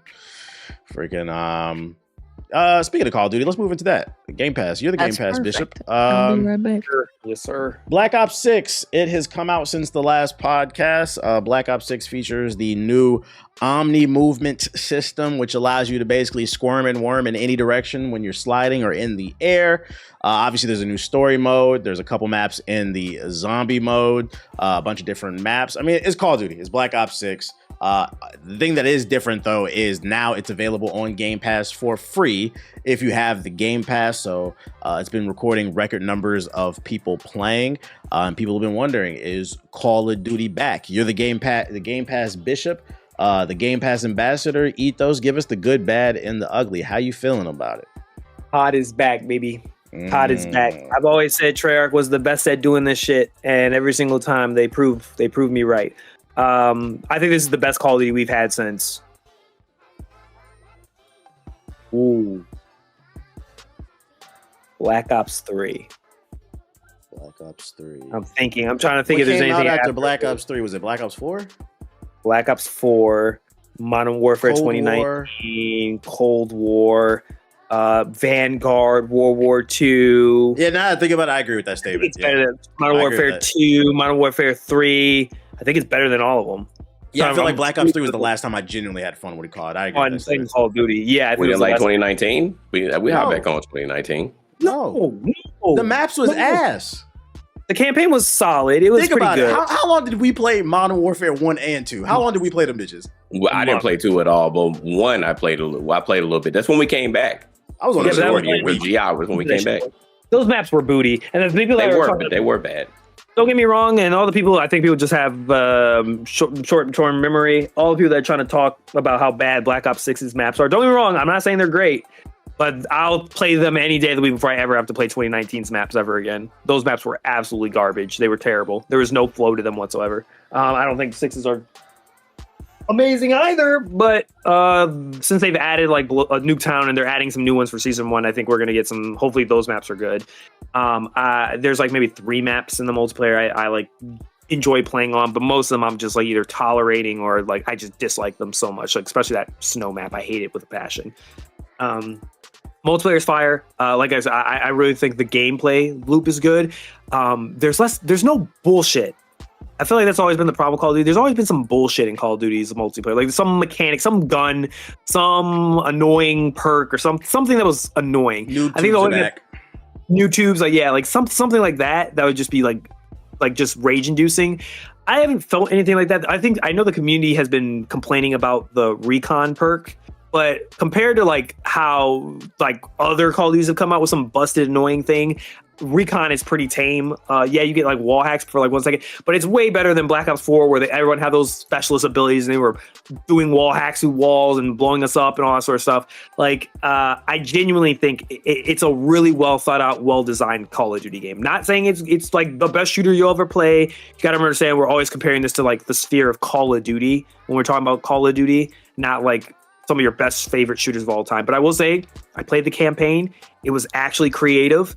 It didn't even feel like a regular Call of Duty campaign. Like it wasn't just go from point A to point B and just shoot at like a wall gallery. Like it was a Hitman game at one point. You had to like, it had dialogue in it. You were like grabbing intel and like manipulating people to do what you want in one mission. Then the next mission, you're playing a horror game. You're playing like something that's like out of control or an Alan Wake. It's like it took a bunch of different like types of games and different styles of games that like you've played in the past 5 years and mixed them all into a campaign with like psychological aspect, thriller, spy stuff, stealth game. Sorry, JG, stealth.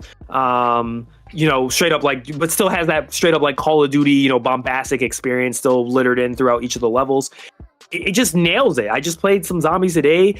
I enjoyed it. I don't know what I'm doing half the time, so don't take any advice from me when it comes to zombies if it's great or not. Talk to a Call of Duty player, Call of Duty like YouTuber. But from what I play, at least just my personal experience of just playing like Black Ops 1 zombies and a little bit of 2s, I enjoyed it. So I think overall, like, yeah, this is the best Call of Duty they've made in a while. Are we past the honeymoon period with this game, or are we still in it? I don't know. I feel like we're still in it. I think we're still in it. Yeah. So far? We'll wait until the end of the year and we'll see if we're still playing it. Yeah, I'd say my impressions of the game, I agree, it's probably the best one since 3. But I've been struggling with the idea of, is it really that fun to me, or is it just I don't give a fuck because I got it for free off of Game Pass? Because like when it kind of does change the way I think about the game when I don't have to spend $70 on it. Like I'm just not as stressed about it anymore. I mean, if you didn't like it, I mean, you just wouldn't play it. Yeah, but I still spent $70. I didn't like I pay for Game Pass up front, so I dropped 120. But the thing is, I'm getting 4, 5, 6, 7, 8 games throughout the year, so it pays for itself. So by the time we got to Call of Duty, the Game Pass has already paid for itself. So to me, it's free. So like I'm trying to juggle. I'm like, do I like it enough that I would pay 70 for it? I'm still not there, like, because I don't feel the need to own the game. Like, if I stop paying for Game Pass and I can't access it, I would be fine. But I feel like that's every Call of Duty. Yeah, that's every Call of Duty. Like, if I had the capability of just turning it off and not playing anymore. The movement, the new Omni movement shit, that shit is fun. It's frenetic. It's a lot of fun to slide and jump on people and get really cool clips. It's not fun when it happens to you, but it is fun when you do it to other people. It's hilarious. Those memes on TikTok where they're just rushing you. Yeah. That's our Omni movement crackheads on that game. Yeah. For sure. My old ass eyes, I can't play for more than like 2 hours. After about an hour or 3, I'm like, I'm done. I got to get off, y'all. I play Search. It's only slow. It's slow enough for me that I can keep up. I can't do all the hard point shit. I can't do that anymore. The gunplay feels good. The perks, the kill streaks. My main complaint about it, and this my perspective is coming from multiplayer. I have not touched zombies or the single player. My main complaint is the maps. I think they range from ass to tolerable, but there's not a single map in this game that I just genuinely love. Babylon. I still don't like that. Yeah, I agree with that. I like Babylon a lot. Yeah, y'all was shipment boys, wasn't y'all? No, I hate shipment. I love shipment. I played Modern Warfare 3. I get pissed every time we got shipment. Babylon, I tolerate. That's in the tolerate one, but I still don't love anything in that game in terms of map. And that's because like the more we play it, I've learned the map and like I just know where to be. So then like I've been going off. But even still, like I feel like there's not a single map in the game that has a really great flow to it. So it really comes down to your situational awareness, peeking corners, And I'm trying to think, and just knowing your gun. I will say one thing that does piss me off about the game the most is more so the community. It really pisses me off that they implemented this new Ani movement system where you can virtually do anything with the movement, which is like the main thing y'all say y'all love about Call of Duty, the movement. That's the difference between the casuals and the pros. They give us the best movement we've seen in a long time, and a lot of y'all are still dick in the dirt in the corner, just camping. I don't understand it. Like, bro, can we have some fun? Do you have to run the meta every goddamn every map, every gun, every setup, just sitting in a corner? It's mainly the community, but I'm enjoying it. I do think the game is on the clock a little bit. I want to see some better maps drop. I think that'll determine how long I play it. But for now, well, here's the thing: there's no competition. They blew it X Defiant, so that's dead. They don't care about that. What about your background? Is MIA. Concord Studios got shut down. They're gone. Yeah, man. There's no shooting about it. I just thought about this. That's the thing about, do you like it? It doesn't even matter if you like it or not. You have nothing else to play. Apex. Well, the only thing you have left is like as far as shooting. the joke. Apex just did a reboot. They did a reboot. No, it's a joke. Let's be real. It's a joke now. And then you got Overwatch, a joke. What do you have? Like Marvel's Rivals, which isn't really the same type of game. It's not but the like, same, yeah. What about Splitgate? Marvel? When does that come out? Splitgate 2. I don't know what Splitgate is. So I guess it's not a threat. We don't even know when it comes out. Not right now, no. It is just vibing with its 1,000 people. They just vibing along while they work on the new one. I think this game benefits from the fact that I'm just old. Like the older you get, like there was a point where like I think we're all like, fuck Call of Duty. It's the problem. The older I get, the more I understand why Call of Duty is still popular. I'm not gonna lie, it's just days. It's days where I'm just tired. I'm like, y'all trying to get on the game, run for an hour or two. We get off, bro. I mean, honestly, that's how a lot of it goes for a lot of people, because like, you know, getting into a new game or getting back into like your story game, it's a lot more mentally taxing on you. So when you come home from work or you've had a busy day, getting into something that's familiar is kind of the way to go. So even if it's a new Call of Duty, it's still Call of Duty. So you're like, oh, I'm going to get on the new Call of Duty because it's comfy and I don't need to learn anything and I know how this goes. Yeah, going back to what Ethos said in one of his earlier videos, most recent videos, is that's another one of those franchises where it's just comfortable. You're like you're so invested throughout all these years, and then financially invested as well. Even though this is an annual title, but still, people are throwing a lot of money into getting season passes every time the new Call of Duty comes out. So it's going to be extremely tough for you to move on to something else. Like, it's just, again, what you're familiar with keeps you into that ecosystem for years upon years. And now we're talking decades of Call of Duty at this point. That's why Beezy won't leave Apex. Yeah, he's invested. He's invested. And we think that like, we're like, yo, like, can you break yourself from like the Matrix at this point? But it's hard. You can't. You're already there. You're stuck. I did. I played Valorant since the pandemic. I played it for 3 years straight. I put a lot of money in that game. It took me a long time to break out of that. Every once in a while, cry about League of Legends all the time. Yeah, remember League? Yeah, I broke out. Oh, that was the best chain I ever broke. Oh man, I think time to get back in. Arcane skins have come out on all the games. Arcane season 2. They put Vi's fisticuffs in Valorant. I was like, you will not get me, Satan. Nope. I'll watch. By the way, I don't know if you guys are watching it. I'm pretty sure I watched it today. Yeah, you need to watch Arcane. I'm telling you, it's very good. You should watch it. You should. It's very good. Like that animation studio is absolutely insane. Yeah, like they are doing. And you need to watch Love Is Blind DC. Did you watch that? Yeah, you watch it. Now what? Oh, anyway, this guy. You need to get on Arcane. That's funny. But going back to TBH's question, if he was questioning, whether this game would be worth $70, and the reason why he's playing it and somewhat enjoying it because he got it on Game Pass. I think for me, definitively with everything else, because I think for like the last Call of Duties, outside of Black Ops 2 and Modern Warfare 2019, I only strictly played multiplayer or didn't play the game at all. Like, I avoided all zombies. I didn't want to play zombies anymore. I didn't really care about the campaign. But for this game, I think it did like bring the full package to me. I am enjoying the campaign so far because it is different. It's not just a standard linear, go from one part to another, then boom, boom, boom, step 1, 2, 3, 4. I like the open world aspect. I like the secrets that you can find. Zombies was actually pretty fun. I was like, dang, like I felt like I was missing out not playing zombies since Black Ops 2. So zombies was actually pretty fun. And then the multiplayer outside of the maps, which you always complain about, was actually pretty fun. Like I'm actually enjoying it. Like I want to play it right now. I see Siggy's in there with the homies right now. So like they're playing it. It's bro. I saw that. I was like, hey, we gotta get this podcast. This is the first time I know, right? I'm gonna grind some weapons this year. Exactly. So I think for me personally, just speaking for myself, I think I would actually get my money's worth if I paid $70 for it. But I got on a Game Pass too, so it is what it is. But I think I wouldn't be disappointed with my purchase if I did actually have to shell out $70 for it. If there's a 70 this year, I think, and like we were playing, like everyone was like, all right, Siggy gets it, I get it, and we all were like, oh, we'll pick it up. I think I would still feel the same about it. I think I would enjoy it. I'd be like, this one feels like I was worth every dollar. It's just this time the Game Pass provides. And I'm a PC Game Pass ambassador now, so I have to disclaimer that now on everything I say. Hopefully they keep it on the Game Pass. That's what I like. I'm at peace with this franchise. Like, it is what it is.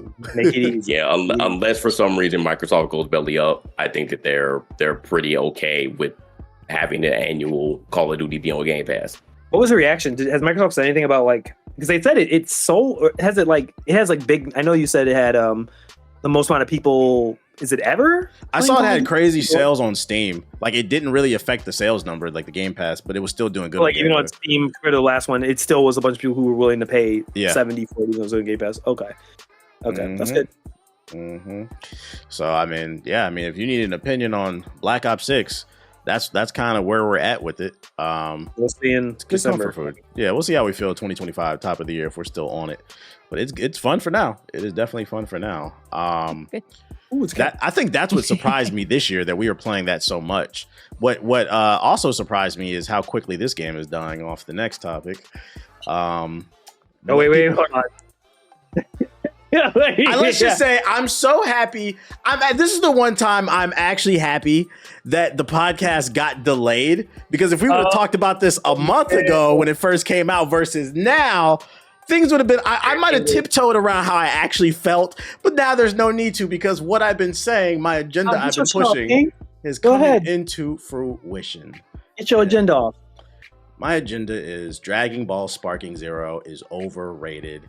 I thought it was going to take 3 to 6 months to die, but according to reports, player percentages have dropped off by 90% within the first 4 weeks, which is crazy because you guys screamed this was going to be Game of the Year, revolutionary. It's going to be at Evo. I'm never going to stop playing this. And I said the reason this game was going to fall off, not because it was a bad game. I actually think it is a good game. It's like a solid 7, 8 on a good day. It's a solid 7, 8 type of game, right? But I said the reason this game was going to fall off is because the average gamer is 35 years old nowadays. And when you guys come home from working that 12-hour shift, I predicted most of you are not going to want to sit on your couch and teleport for an hour straight on one match, play unlimited Ultra Instinct Gokus and Gojitas and shit like that. There's 200 characters on the roster and y'all play 5. Y'all tried to turn a game that they specifically said was designed to be a fun couch game, a game you play with the boys. Y'all tried to turn it into an esport day one. Now, I uploaded a video yesterday. I went on a whole tangent about the player count dropping off. And respect to everybody in the chat. Everybody admitted. They was like, yeah, I stopped playing it. I can't deal with this shit. Also, it's not as good as I thought it would be. It's not as like in-depth or whatever. And I just said, hey, listen, I don't like to be right. I just said, this game would have did a lot better if y'all just let the game be what it was supposed to be, a fun party game, and y'all didn't allow it. Esports is ruining everything. That's my agenda. But what's the thing? When will you learn that your actions have consequences? Yeah, your actions have consequences. Bro. That being said, I still think it's a good game because I don't want anybody thinking it's bad. Like, it's cool. I just remember JG said something in the group chat. I remember I put in the group chat, I was like, yo, has anybody else played this game after like the first or second time we streamed it? And he was like, I played it once and I feel fine. I never need to play it again. And I was like, you know what? That sums up how I feel about it too. Jay, I see you nodding your head. Talk about it. Oh, go ahead. Yeah, good. Yeah, and I sucked at it. I have not played it again. I have not played it again. I did the tutorial. I was like, okay, well, here's everything I need to know about the game. I played through Goku's what if mode, and I put the game down. I never hopped online. I never did anything. Literally, all the clips that I saw and all the complaining that I saw was good enough for me. I don't need to experience that for myself. I'll watch it through y'all. And I saw the bull crap happen almost every day. Like the first couple of weeks were pretty bad, and it got into debates on, is this game going to be an Evo, or is this game even good enough to be an Evo? How do you run a successful tournament? What do you turn off? What characters do you ban? Yajirobe was one character who was ruining the meta, and then he got nerfed. Like, it was those random characters. Android 19, you heard the same things, and people were just like going crazy, literally splitting their brains trying to figure out how to make this game competitive yet fun. And there was no way, because there were things that were just literally broken. There were characters that were literally broken, and for all the the high tier, the advanced characters, they did exactly what TBA said. You barely could even fight. You'll try to hit somebody, they'll teleport, you'll teleport back, and it's just teleport until someone's energy is run out, and then you can fight for a couple seconds, and then just rinse and repeat. And that was it. They literally tried to do like their first tournament, like professional, like high up there tournament, and the finals. Oh my God, the finals was ridiculous. Mostly because of how long that it took to get through it. And I saw that, and I said, nope. Don't even try. Don't even try to make this a competitive game. This isn't going to be an FGC title. This isn't going to Evo. You're done. Keep it as it is. This is supposed to be casual. Leave it as such. Give it more context. What he's talking about, they held the tournament in Tampa a couple weeks ago. It was terrible. The top prize, first of all, y'all ruined this game for $50. The top prize was $50. And in the final match of this tournament, it lasted 45 minutes of them teleporting back and forth. It was so bad, one of the dudes got up and just gave up.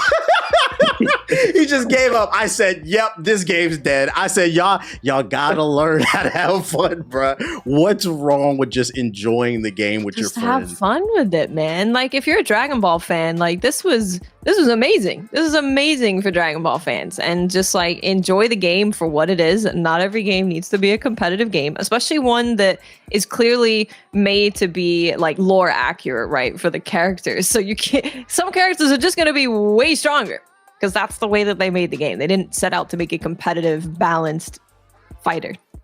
But then again, you have characters like Yajirobe, who has no powers, but just has a katana, and he was killing people. Once people found that out, they were like, "Oh God!" Like, people were spamming Hercule and his gifts. Like, I seen some crazy clips. Like, people were just doing some cheesy crap, and I'm like, this cannot be competitive at all. There are characters that you literally have to ban because people have abused them to the point where it's not even fun. Why would you even try to make anything like that competitive? It was ridiculous, and I said it from the beginning, even before this game came out. I said nostalgia is going to get y'all. All of y'all were hyping this game up to the high heaven, saying, "Oh my God, Tenkaichi, I really cared about that. I want that back." And I'm like, all right, well, nostalgia going to hit y'all, and y'all going to go and get the game, and then y'all going to put it down because it's not going to give y'all that same feeling that it did years ago.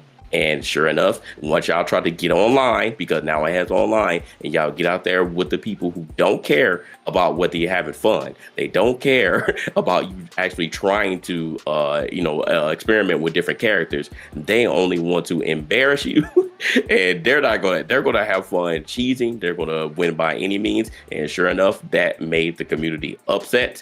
And there was a patch that came out, and yes, some characters got nerfed, but then again, it killed almost the entire player base. So there you go. I think the icing on the cake is just not just the fact that they refused to embrace it was a party game, but also just how toxic the community was. And it's not like the toxicity goes two different ways, right? What I mean is they were toxic in the sense that, like, any type of criticism of this game, that first like 2 weeks, everybody told you, shut the fuck up, you're stupid. People were calling you out of your name, only to regurgitate the things that we're saying right now on this podcast, which is crazy. That's why I said one day y'all gonna give us our flowers. And then two, another reason they were toxic is just the denial of certain things, right? So like the first week this game came out, the Sand Saga, The big thing that week was at the end you had to fight Vegeta when he comes to Great 8. That's the final boss fight to get to the next chapter. And people were complaining it was too hard, and it went viral on Twitter. It was trending for like 2 days straight. It was trending so much that Bandai Namco tweeted about it and said, hey guys, if you're struggling with this boss fight, don't be afraid to turn down the difficulty. So like at that point, I think, because remember they paid $100. Y'all paid $100 to get early access and quit it a week later. That's crazy. That's a whole nother different conversation. But that's the people that were playing early access. They were complaining. By the time I got it on Friday with everybody else, I remember I got to the boss fight and it took me about 20 minutes to beat it. And I just said, I was like, I was expecting like a Dark Souls boss. Like, y'all remember, what was the second boss in Shadow of the Erdtree everybody was struggling with? That was the first wall everybody ran into, the moon chick. I was expecting like, I was thinking like Renana, like that level of difficulty. I got to it and then I figured it out. I was like, oh, you just spam energy beams on them. I'm like, yo. So then I uploaded a clip to Twitter and I was like, yeah, I'm not gonna lie. I was like, I think you guys just suck at games. I was like, this wasn't hard. What are y'all talking about? That tweet went viral. It had, last time I checked, it has like 20,000 likes. I got about 100,000 replies, people saying the same thing. It only took me 2 to 3 tries. Oh, okay. So first it went viral saying that it was hard. Now it was easy. Everybody beat it in 2 tries. I'm like, y'all liars, y'all delusional, y'all trying too hard on the online. I said, y'all are a toxic community. This is why we got to bring back fun in games. Okay, guys? It's okay to just play games with your buddies. It won't hurt you. It won't just hurt you. have fun. You're smiling. Honestly, it's probably a big part why I don't play a lot of like PvP games anymore, because it feels like it isn't just like, let me load into this match and see how much fun I can have. It's always like something more than that. It's like, I do just want to hang out and have a good time, and all the vibes are going to be good. No anger. We could just play a game and have fun. Why are you smirking like that, Ethos? Nothing. I just So nothing at all. Yeah. So when the game first came out, Jay, they were screaming in the community, the Dragon Ball community, that this was going to be Game of the Year. Do you think this will be Game of the Year? No, not a chance. Not a chance. It could be your Game of the Year, right? It'll be that. Like That'll make the it. game of the year. It'll be your truth. Fine. Yeah, it's your truth, but it's not the truth. I don't think this will be nominated for Game of the Year. I'm gonna be honest. Best case scenario, it could win Best Fighting Game, but I'm gonna be honest, I don't even think it'll win that. That's probably gonna be Tekken 8. I don't think this game is winning shit.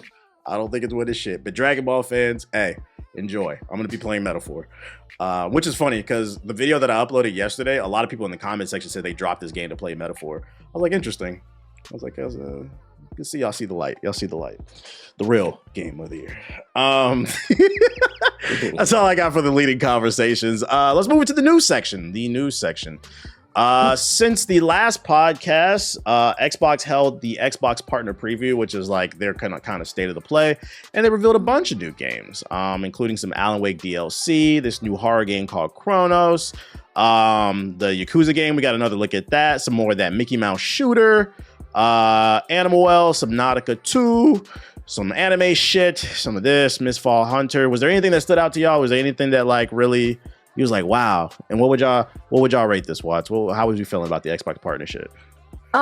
So I think pretty sure this is one where we saw more of Wu Chang Fallen Feathers, right? I'm pretty sure. Facts. Yeah. So that's the game that I've been following for a little while now, and it seems like it's actually getting close to maybe coming out. Maybe we'll see.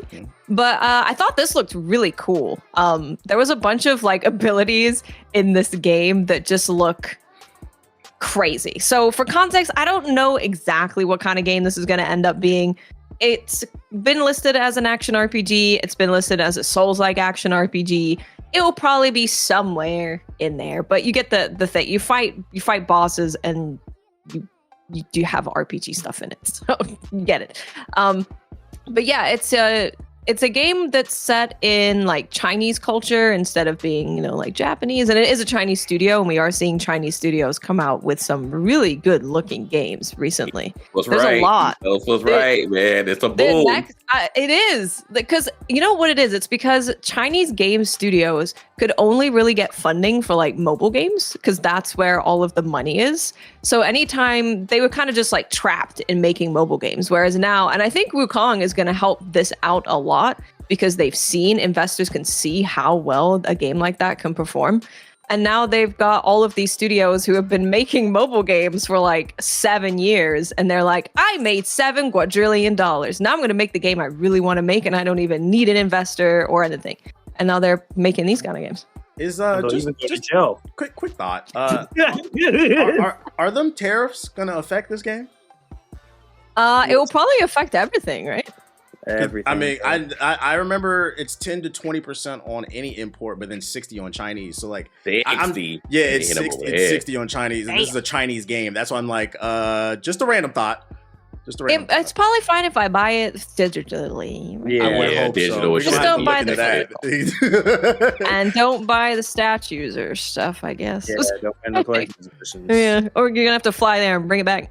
I agree, though. Lie to customs. This is the one game that kind of stood out to me. You know, I think the reason that like I've kind of really started to enjoy these Souls-like games because it does look Soulsy. Not saying it is, but it does from the eye test. I think it gives me that happy medium between something challenging and fulfilling, but it's not multiplayer. So like exactly, that's where I am. Personal challenge. Yeah. That's where I'm at. I can play it at my own pace. I don't have to keep up with the meta and shit like that. And then also I have a little bit of faith in this game because at the beginning of the trailer, it's being published by 505 Games. They're a pretty reputable publisher. They drop some bangers. So if they believe in the game and fronting money for it, that makes me think it's going to at least be decent. And then that Chronos game that they announced, they only showed like 30 seconds of gameplay. That looked cool too. But at least the bare minimum, the atmosphere looked really interesting. I was getting kind of old school. This is Bloobers, right? Bloobers game? Bloopers. Yeah. No, the guys who made Bloober Silent team. Hill 2. Oh, okay. It's the people who did the Silent Hill 2 remake. And Bloober is like a really interesting developer because they have really cool ideas. Like super cool ideas, and you play the game and you're like, yeah, I could see some kind of like their original games, not ones that they've like remade and stuff, and you can see where they're going with it, but they can't really stick the landing. So I'm hoping that this game they can do that, because it also kind of reminded me of like Returnal, because Returnal had this whole like sci-fi psychological thriller thing going on, but in a roguelike. And then you know, you were out there in like your spacesuit, but then you were also in the house. And that's kind of what this shows. You're like playing chess inside a house, but then you're also exploring this like sci-fi place. But it's a sci-fi survival horror, and it definitely intrigued me. We didn't really get any gameplay, but the premise looks really cool. 5 seconds of it at the end of the scene. You're like, oh, the this premise looks cool. Yeah. Outside of that, Blind Fire. Did anyone catch that one? Let me remind myself. They don't have the trailer. It's like a first-person shooter where you're like completely in the dark, and it's like 3v3, and so, your object is to kill the opponent. It's already out. Like, it's already out. It's on. Yeah, I've seen somebody. Yeah, seen somebody do some gameplay of it like 2 weeks ago. Is Yakuza Pirate? Is that going to be on the Game Pass? All the Yakuza games are on Game Pass. And because those games have been on the Game Pass, but not day one. And I know they showed it here at the partner preview, so there is a chance that this one might be the first one. So we'll see. Okay, we'll see about that one. Other than that, Mistfall Hunter was another one that I was looking at. It's another Souls-like game. I remember this one. Yeah. So that one looked cool too, but obviously Wu Chang was the one that took the most attention. But this one looks this game is a PvPvE extraction RPG. So but it is said to be like basically a Souls-like extraction game. That's interesting. Okay. Yeah, so we have Dark and Darker, right? Which is like a medieval extraction PvP game. And I guess this is kind of doing a similar thing, but it seems like it's in third person and there's like really tough bosses, and yeah, I don't know. We'll see how it ends up being. It's one of those games where it's like, we'll see what it's like, but it looks really cool. Visually, it looks really good. Yeah. So we're going to get a ton more of these Souls games and Souls-like and Souls-light action RPG that's kind of in the middle. We're just going to get like a huge influx of these games now, because I mean, it's been working. So like I said, I'm not sick of it yet. So you keep on coming with these type of games. I'll play them. Yeah, I don't feel like a good one comes out enough to where I'm burnt out by it, because I've seen a lot of people have been complaining like there's too many, and I'm like, but Besides Shadow the Erdtree that came out this year, what else came out that was like a... This year was really light on those kind of games. Like we had games that were Souls adjacent, but not like a true Souls like. And when you go and play these games that are Souls-y, and then you go and play a straight Souls like, you're like, oh yeah, no, that's different. Sure. Yeah, that's different. Flintlock, but a lot of people didn't play that because y'all said it was woke. So that's the one I could. Yeah, and Notria came out. Notria, yeah. That was the. Do you want to count Wukong and Stellar Blade? Well, they say they're not really, but nah, Wukong I wouldn't count it. It was more action, I think. Yeah. Yeah. There wasn't much this year, and then even in terms of good ones, like Lies of P was really good. That was and last then year. Besides that, last year. This year there's not really been that many Souls likes in general, let alone like good ones. You guys will be okay. They'll be like, man, I just feel like there's too many Souls like, and then you bought Black Ops 6. Like, I don't want to hear it. Like, let us enjoy this current meta. I'm fine with it.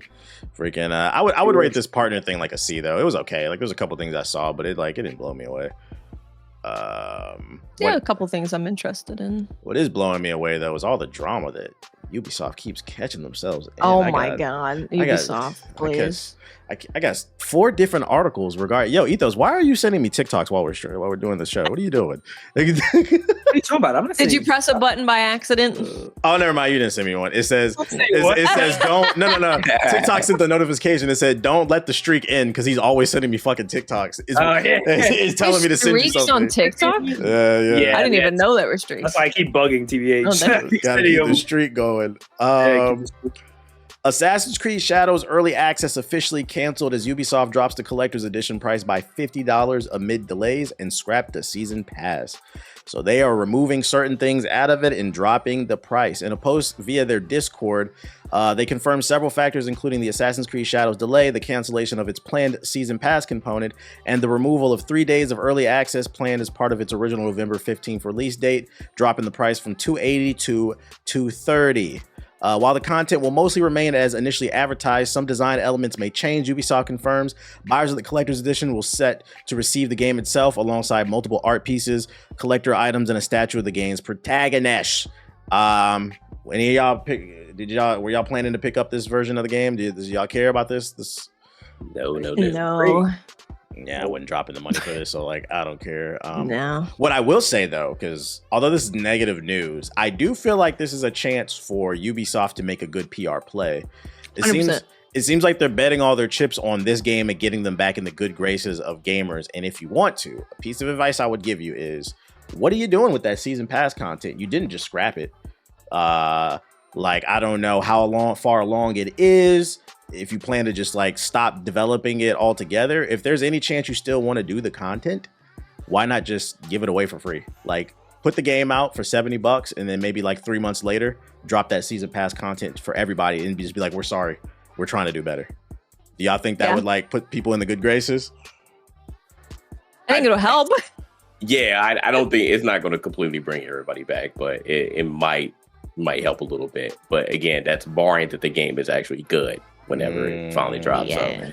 Yeah, but like they have a ton. Like it's almost, I would bet that if Assassin's Creed Shadows does not do well, Ubisoft might really, really be in trouble. Like all these other rumors that we've been seeing. Like I think this might be the end for them. Like if Assassin's Creed doesn't hit. Oh yeah. If you look up their stock, if you look up their stock price right now, it's $2.88 per share. It's verging on penny shares basically. It's getting close to. I think once you get down to like somewhere in the pennies, like that's when you can get delisted. Like it's close enough. So like I do think they need this game to pop off. Like that's way too cheap for such a big company to be $2 a share. Which, by the way, this is not financial advice. TBH did not say, "Oh, Ubisoft is $2 a share. Buy." I'm not saying that. Please stop. Because I know somebody might interpret that they're gonna come back. I didn't say that. But yeah, that's not a good look. They need your money, but you only gonna get it if the game is good. Other Ubisoft news I got to: the Prince of Persia Lost Crown dev team, they were disbanded, which is a shame because this game was actually really good. It reviewed really well. Everybody liked it. But it did not sell well. Last time I checked, it only pushed 300,000 units.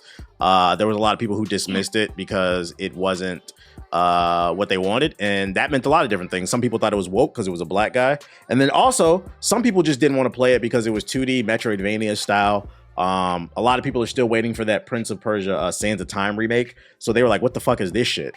So I think a lot of people, I don't feel like anybody really protested this game that hard once it came out. Everybody just kind of ignored it when it came out. They kind of just ignored it, and it's a shame because that is probably Ubisoft's like best game in a long time. It is genuinely very good.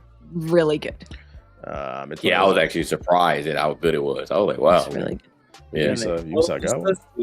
And then they made another Prince of Persia with the purple guy.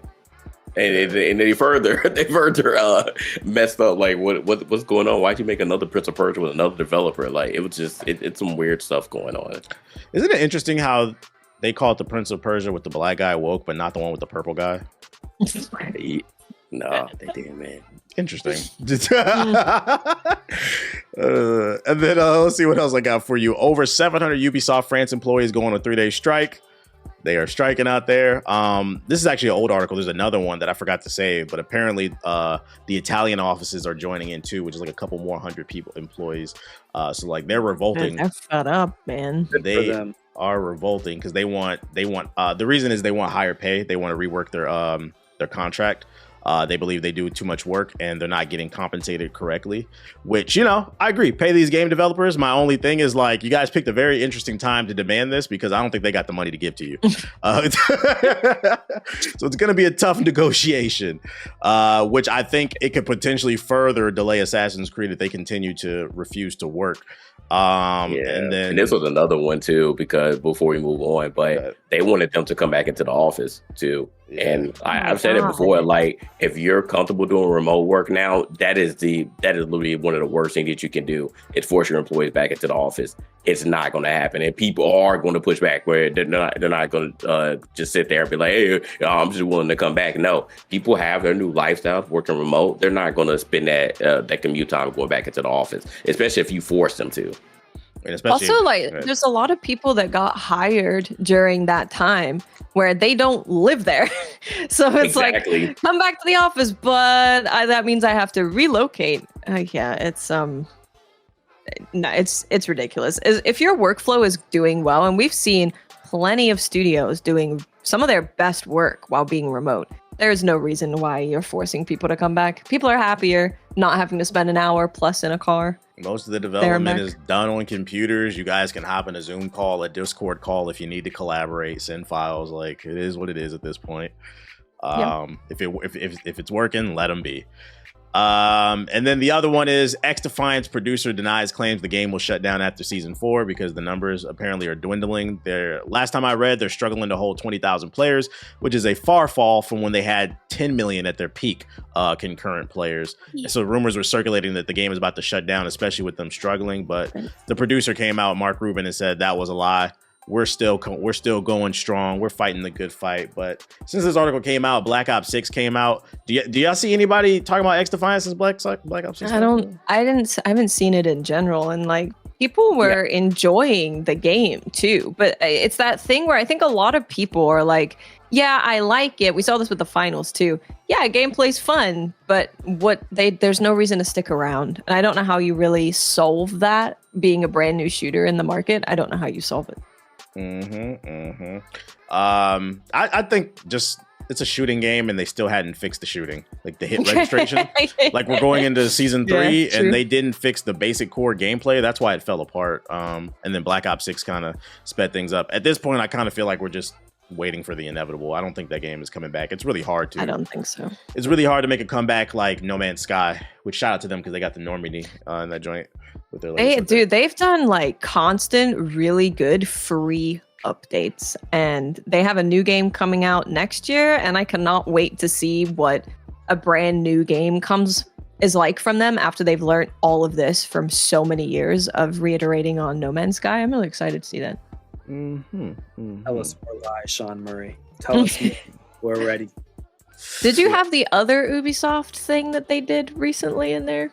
On October 29th, I think it was. That's hella ominous. What the? They launched a full-blown NFT game. Ubisoft, you talking about?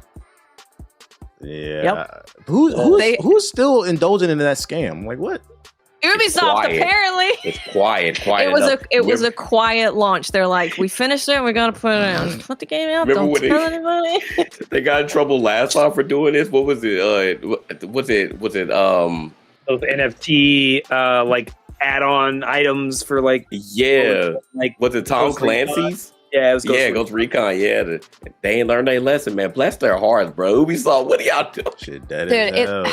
It's they launched it and everyone's like, really? Now it would be better if you just canceled it and like took your losses, right? Because you have all this stuff going on around all of you. You're closing studios, Assassin's Creed stuff, all this is really bad.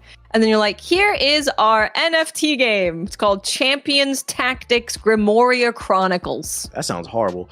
And don't forget that they also said that they are entertaining buyouts, and the lead person for a purchase is the Tencent company. And if Tencent buys Ubisoft, expect to see Assassin's Creed with 100,000 microtransactions in it. It's gonna be for worse. But yeah, don't launch an NFT game when your studio is like dying, please. Yeah, it doesn't make it any better. Like you're trying to make a quick buck. Like people are legit. Like they're saying no to any type of NFT game. One of the figurines I think is $50,000 that you can buy. No. Anyway. Yeah, keeping it kind of in the realm of NFTs because that's what you just described in that game. That's a microtransaction. Let's actually talk about microtransactions. This article is very interesting that I didn't really see too many people talking about. So a lot of people, when they think of the word microtransaction, they think of games like Madden, 2K, Call of Duty, Fortnite. But a lot of you that don't know the history of microtransactions, the real patient zero was Oblivion. That was the first major microtransaction in a console game with the horse armor. And back then, this was like a big drama. This is like during the Xbox 360 era. I think it was like $2 or something like that. And you could add armor to your character, your horse, and people were really upset about this.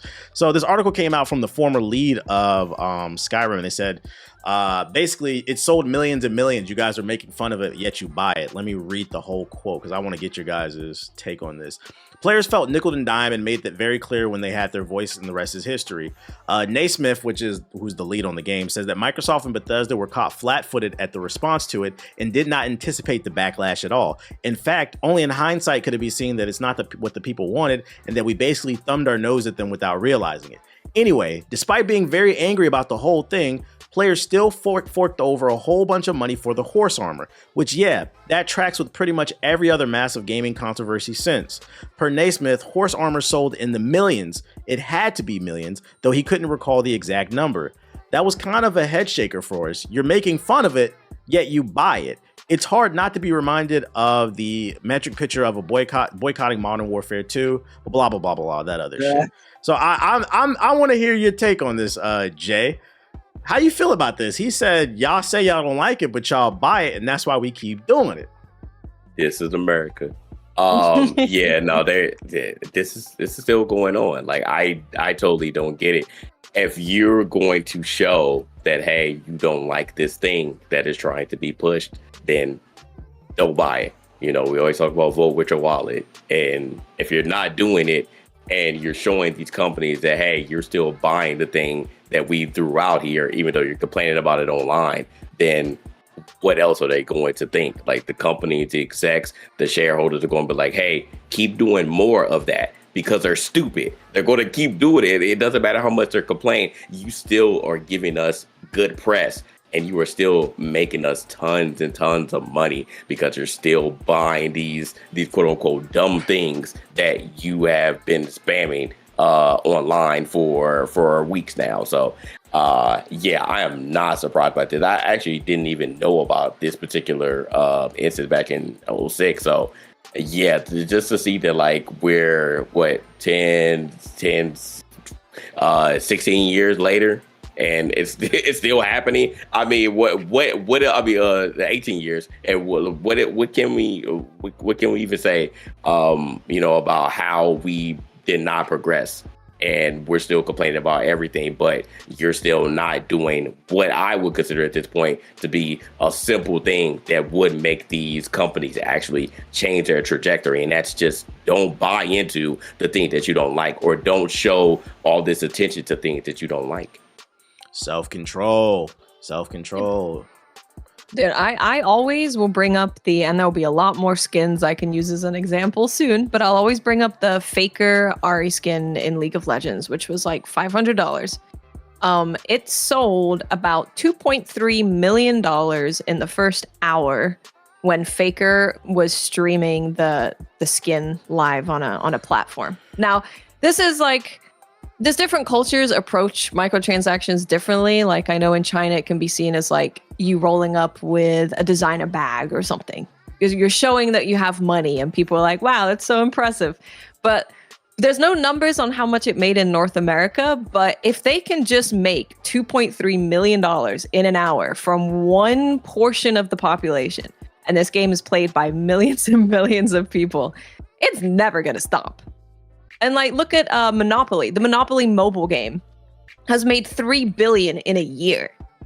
I didn't even know that. Jesus. $3 billion in a year. That's crazy. It's insane. Yeah, like I'm honestly surprised that we see studios like the studio that made Stellar Blade make these games that are going to make them so much less money, because they make Nikke, which is a mobile game, makes a ton of money, and we're seeing that a lot now. People that make these mobile games are making these other games.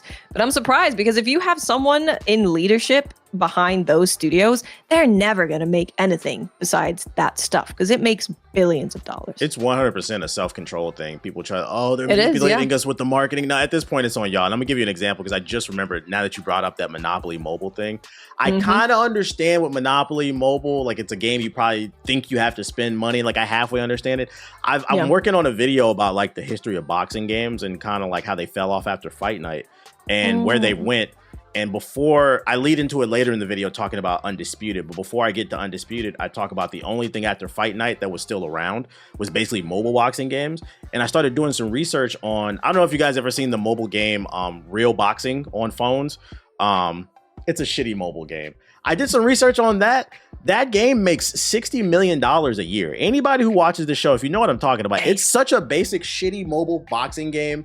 Very simple, and it has a subscription service for $10 a month, which gives you extra, skins for your gloves or trunks. It makes $60 million a month. I was like, what the fuck, bro? I was like, oh yeah, this is a self-control issue, because I'm like, this is not even like a real AAA experience. You guys are doing this on your phone for a game that, I'm gonna be honest, most people probably never played before. So it comes down to y'all, I don't know what the solution is. I don't know why people feel the need to spend so much on these microtransactions. I can understand something like 2K, because they've made it to where it's pretty much pay to win. Like, you have to pay to upgrade your character, otherwise you're going to be a liability when you go online, unless you just want to grind the character for 3 months, and most people don't. Most people want to get online right away. That I understand. That is a form of manipulation, but most games, I don't know. I don't know what the solution is. What's the solution, Ethos? You're the game dev. Nah, I got I don't have a solution. Buy my microtransactions. Yeah, buy my microtransactions. There really is there's really no solution. I don't think it really just comes down to the consumer not doing it.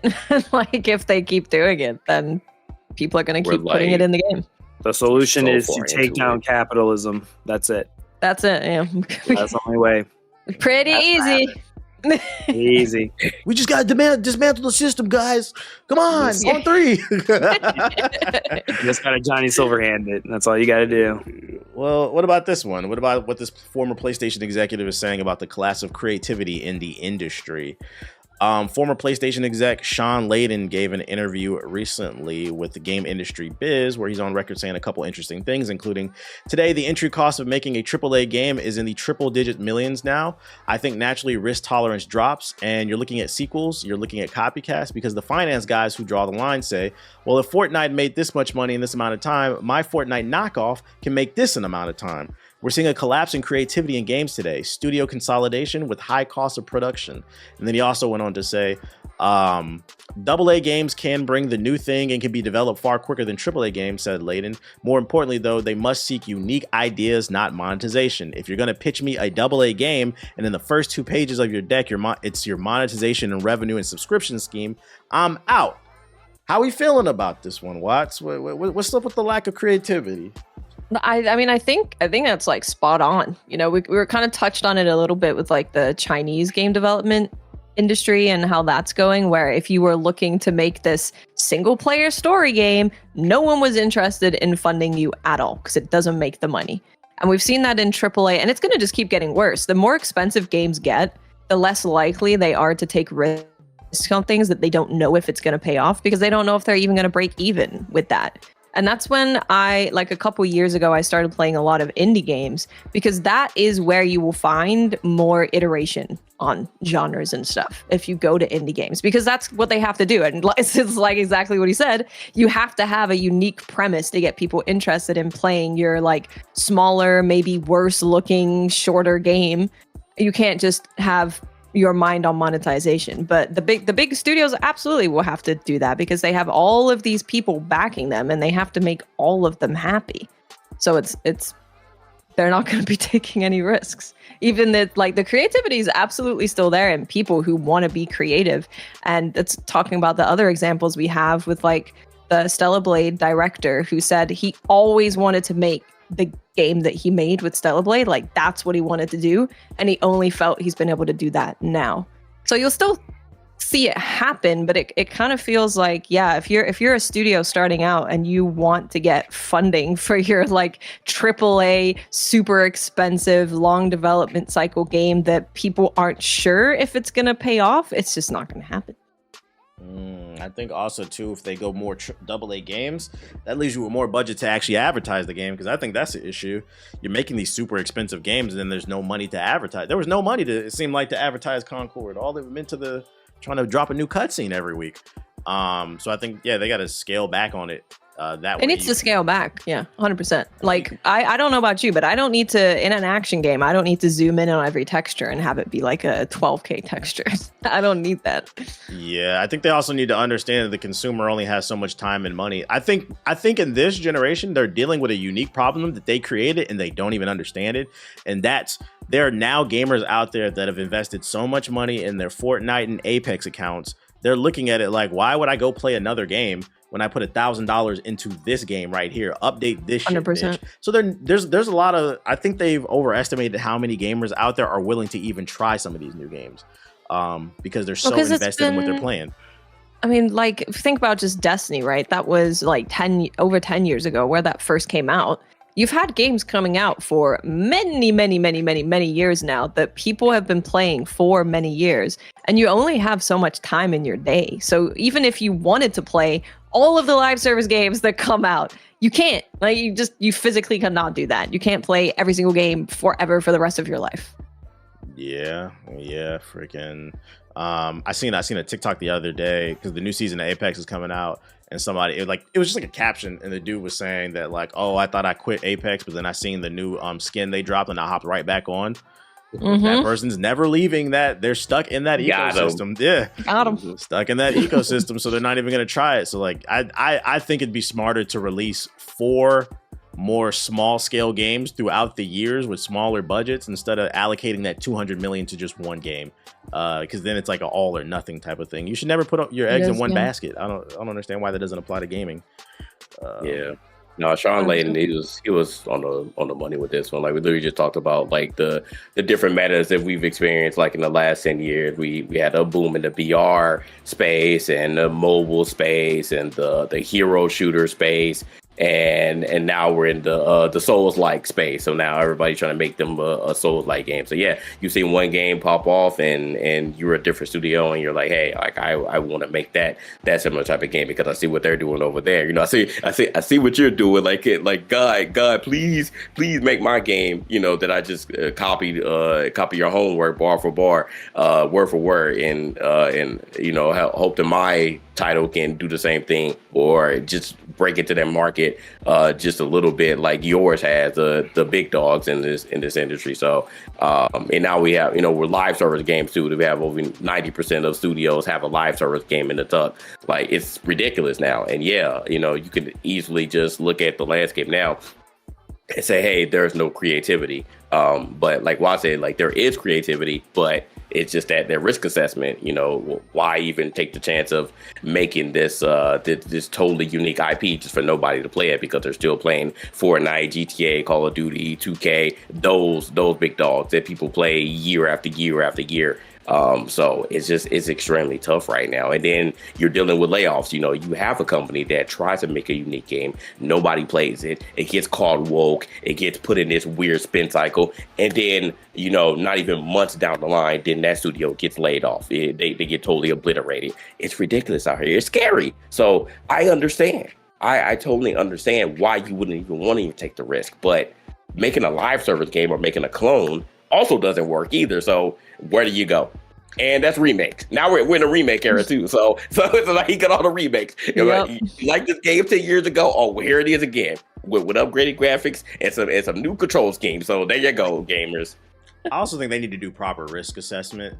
What I mean is, like, I'm so tired of these studios and these publishers releasing games without doing market research. It seems like they make these games and they throw a dart on the calendar and they say, we need you to release it here.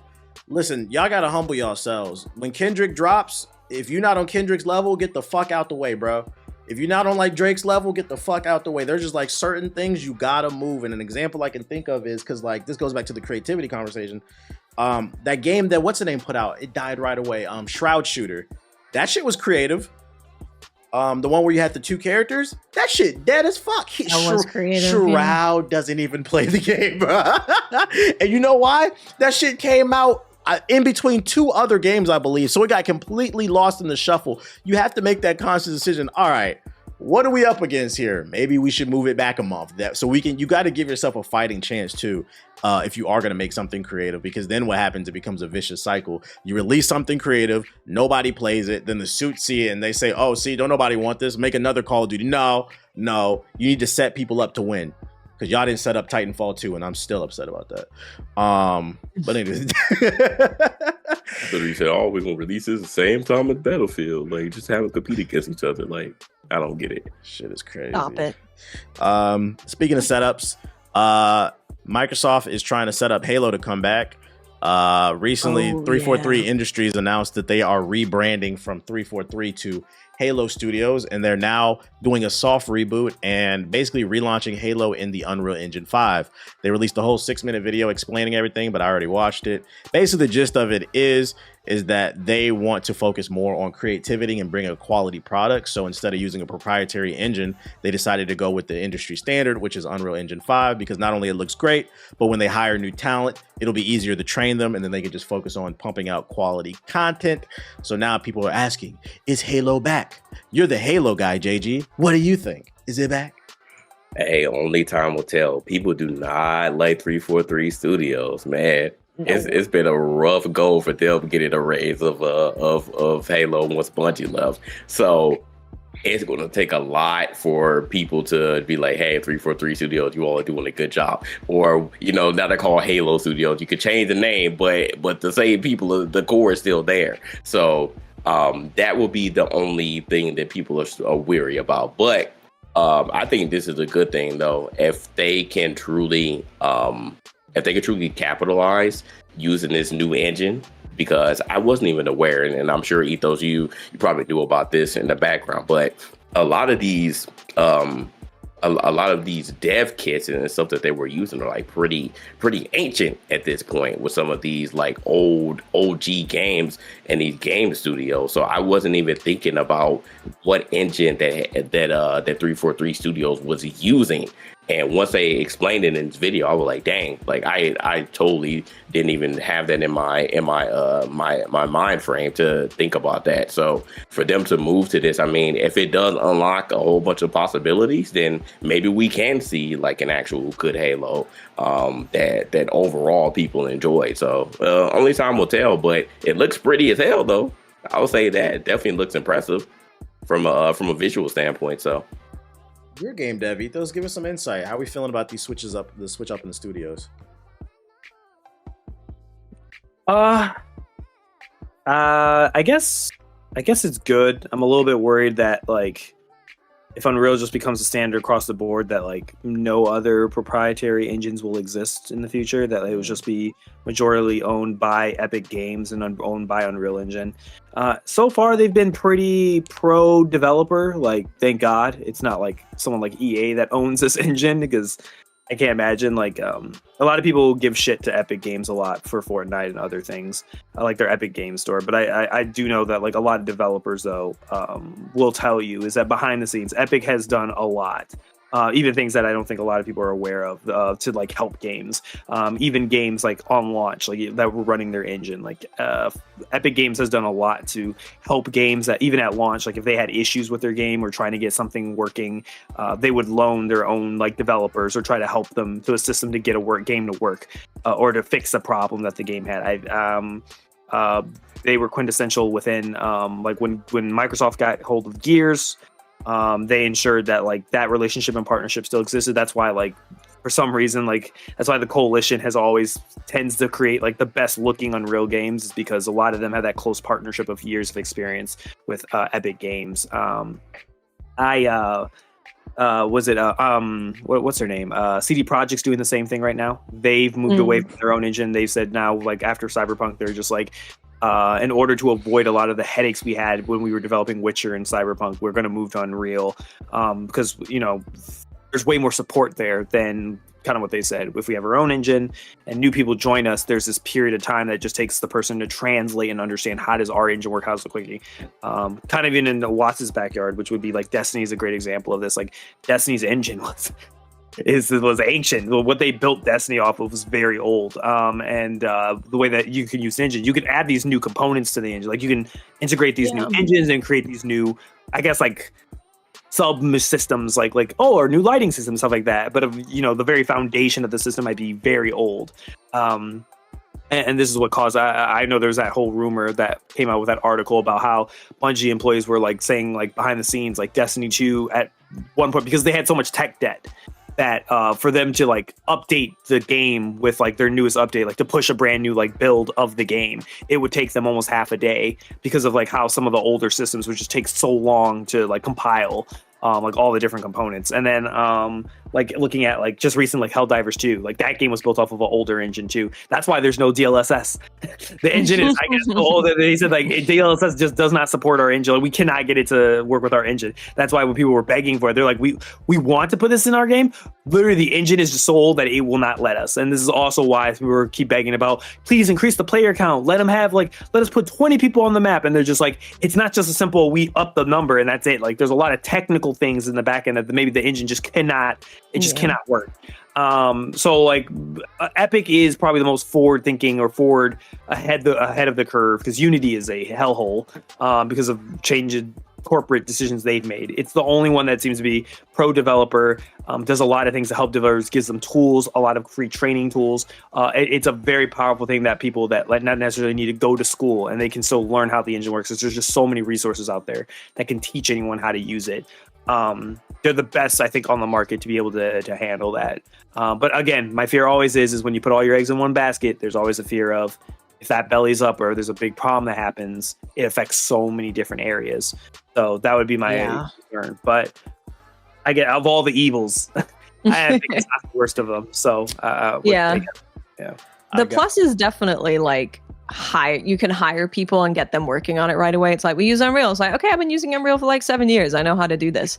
I think like the negative can be like, actually talking about Destiny is a good example, is a lot of the game feel can be from them working in that engine. And it's not saying that eventually they won't be able to like, because Unreal games always have a certain look. They're shiny. They need to figure out how to stop making them look shiny, because you can play like the darkest, grittiest game and it's like shiny. And I'm like, what's going on? If you've seen the footage they released, it's already shiny. Like, it's shiny. Yeah. It's shiny. No, it's all about Epic. That engine has some very It takes a lot to tweak the lighting engine for that. Don't it be takes wrong. a lot. Yeah. Witchcraft. That nanite shit is witchcraft. I don't know Which is how. funny. It's funny you brought that up because that pertains to the last conversation we were talking about with just creativity. What Ethos was saying, if everybody in the industry starts using Unreal Engine 5, it is going to eat into the creativity because now we're talking about everybody's using this very similar art style. And we've seen that with Unreal games. Yeah, now. but not necessarily because Unreal, like you can, art style isn't dictated by the engine. Like you can have an anime game. I'm trying to think of an anime game. Scarlet. What was the name of that game? It was an anime game called Scarlet Nexus. Yes, I love that game, by the way. A lot of people stuck on the game. The game was great. That game, I think, was an Unreal Engine, and it has its own anime thing. That looks nothing like. It looks way different from like Fortnite. It looks way different from like whatever, like Jedi Survivor, which I think was also in Unreal. They look three different. So like art style, art direction, all these things are independent from necessarily what your engine does, as long as like, except for like stylization. So if you're doing like anime game, you're right. Sparking Zero, I think, runs on Unreal 5. Exactly. Yeah. Like if those things require specific like types of shaders and back end things that you need to build out in order to hit a certain art style. That's where you're talking about when it comes to creativity it's not only just creativity, it's talent. It's people that can understand, translate like what you're visually trying to do. How do we, from a ones and zeros standpoint, an engineering standpoint, get the engine to display that type of thing visually so it fits that? The problem is that Unreal is very, how do I describe it? If Frostbite is like a expensive sports car, like a Maserati, like a Ferrari, right? It's very good at making shooter games. It's as we've known from history, it's very difficult to make that thing make an RPG game, but it's very good at doing one thing very fast. Unreal is more like a Ford F-150. It's very good at doing a lot of things. It's a very good jack, but it doesn't necessarily mean that it is a master compared to like a proprietary engine that's like, we built this engine to do a specific thing very, very good. Like No Man's Sky, for example. Yeah. They built that engine to work very good with procedural generation. That if they just translate that into Unreal, they would probably have some headaches because Unreal can do a lot of things. It can do procedural generation, but it can't do it as good as something that was built from the ground up to do that specific thing. That's kind of the difference. That's what I hear from my developer friends too, is that like Unreal is great, but it really pisses me off sometimes. Who's worked with it, trust me. Where we had to take it, rip it out, and actually rip into its guts to get it to do what we needed it to do. It is a pain in the ass, but because it allows us to at least go under the hood and do those things, that's what people like about it, is that you can still modify it to do what you want. It's just to make it do what you want, you have to like slap it around a little bit to make it work. Yeah, seriously. Yeah, when you can get it to work, you love it. But when it doesn't want to work with you, then you hate it. So the one positive I'll take away from this is that bare minimum they recognize there is a problem and they need to improve because Halo's been on the decline for the longest. In my opinion, 343 has not put out a good. They were close with Infinite. They were close. Infinite's multiplayer was good. Yeah, I agree. But the story was not. The story was not. They were the multiplayer. They were so close, and it was just fuck. Did you hear about controller for Infinite? Like they couldn't get it to work. Yeah, like we literally cannot get like the aim assist and everything to feel right and do what it's supposed to do. So I'm happy that they at least recognize that there's a problem. The two red flags that I have though is you can change, like JG said, you can change your name from 343 to Halo Studios. If you listen to the video, the talent is still the same. This is the same studio. So I'm like, okay, I hope you guys changed at least your mindset going into the next game because that's not giving me any faith. And then the second red flag that I have, and that's why I'm looking at this change as kind of like a yellow, kind of wait and see, is the fact that they are changing to Unreal Engine 5. A pretty engine, but I've played more games on Unreal 5 that were unoptimized and run like dog shit than good. I think that's true. I think Sparking Zero is like the first real optimized game on Unreal Engine 5 that I played. But like a lot of these games, very pretty, but they do not run well. In comparison to Unreal 3 and 4, those were great. But it's something about 5 has just been like, it's been very pretty, but it doesn't run well with a lot of different games that I've seen. So that's my concern. I would imagine the Halo studio is a little bit more talented, so they'll probably be hopefully better at optimization, but I am concerned about that because I've noticed a pattern with games running on Unreal 5 being unoptimized. They need to talk to the coalition. They know how it works. They know how to optimize well. They have the talent. They know how to make that engine work and per the way they need it to. If they don't, that's the stupidest thing that something is done compared to like BioWare not listening to literally a studio that worked on an MMO for Anthem. It's the same concept. It's like you have oh my god, don't get me started on it. Understand how this thing works, and you don't listen to them. It's the same concept. You got to listen to the talented people. You have to listen to people that have the experience. It's really bad. They like for Anthem, they like banned people talking about Destiny. They like didn't listen to Austin, and Austin built Star Wars: The Old Republic. Why you did not? You didn't. That will boggle my mind to the end of time. It feels like there's a lot of sometimes. What the fuck, bro?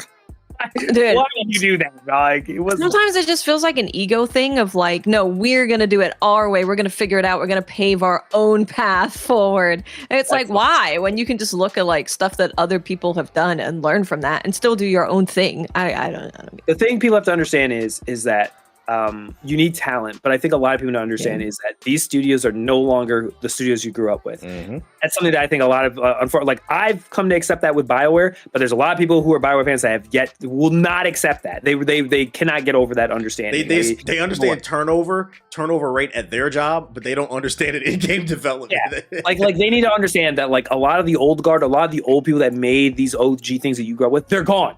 They're either in the ground, they've retired, because the industry has become such a pariah.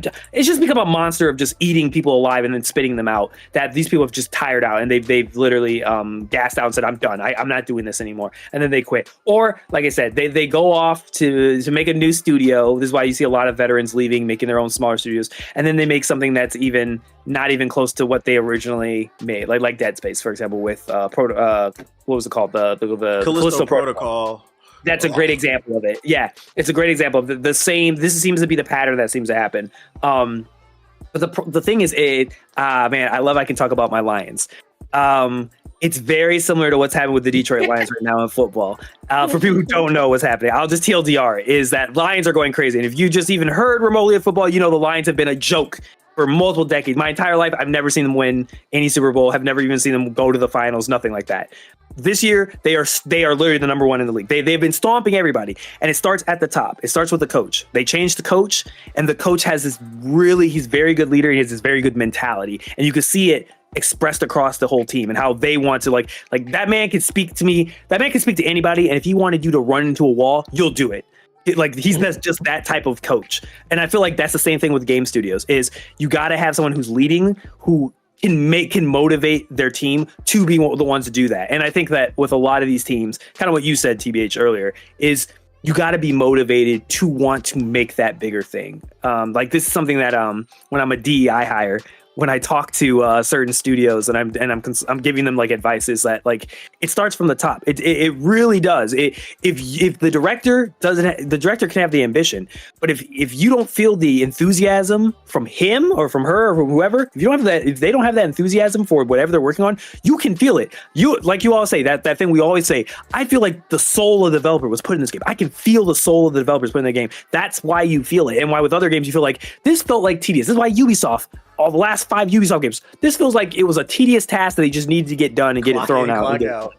Yeah, clock in, clock. It was a 9 to 5 for them. They just need to get it done. They got it out there, job done, and it feels like or it feels like this was terrible.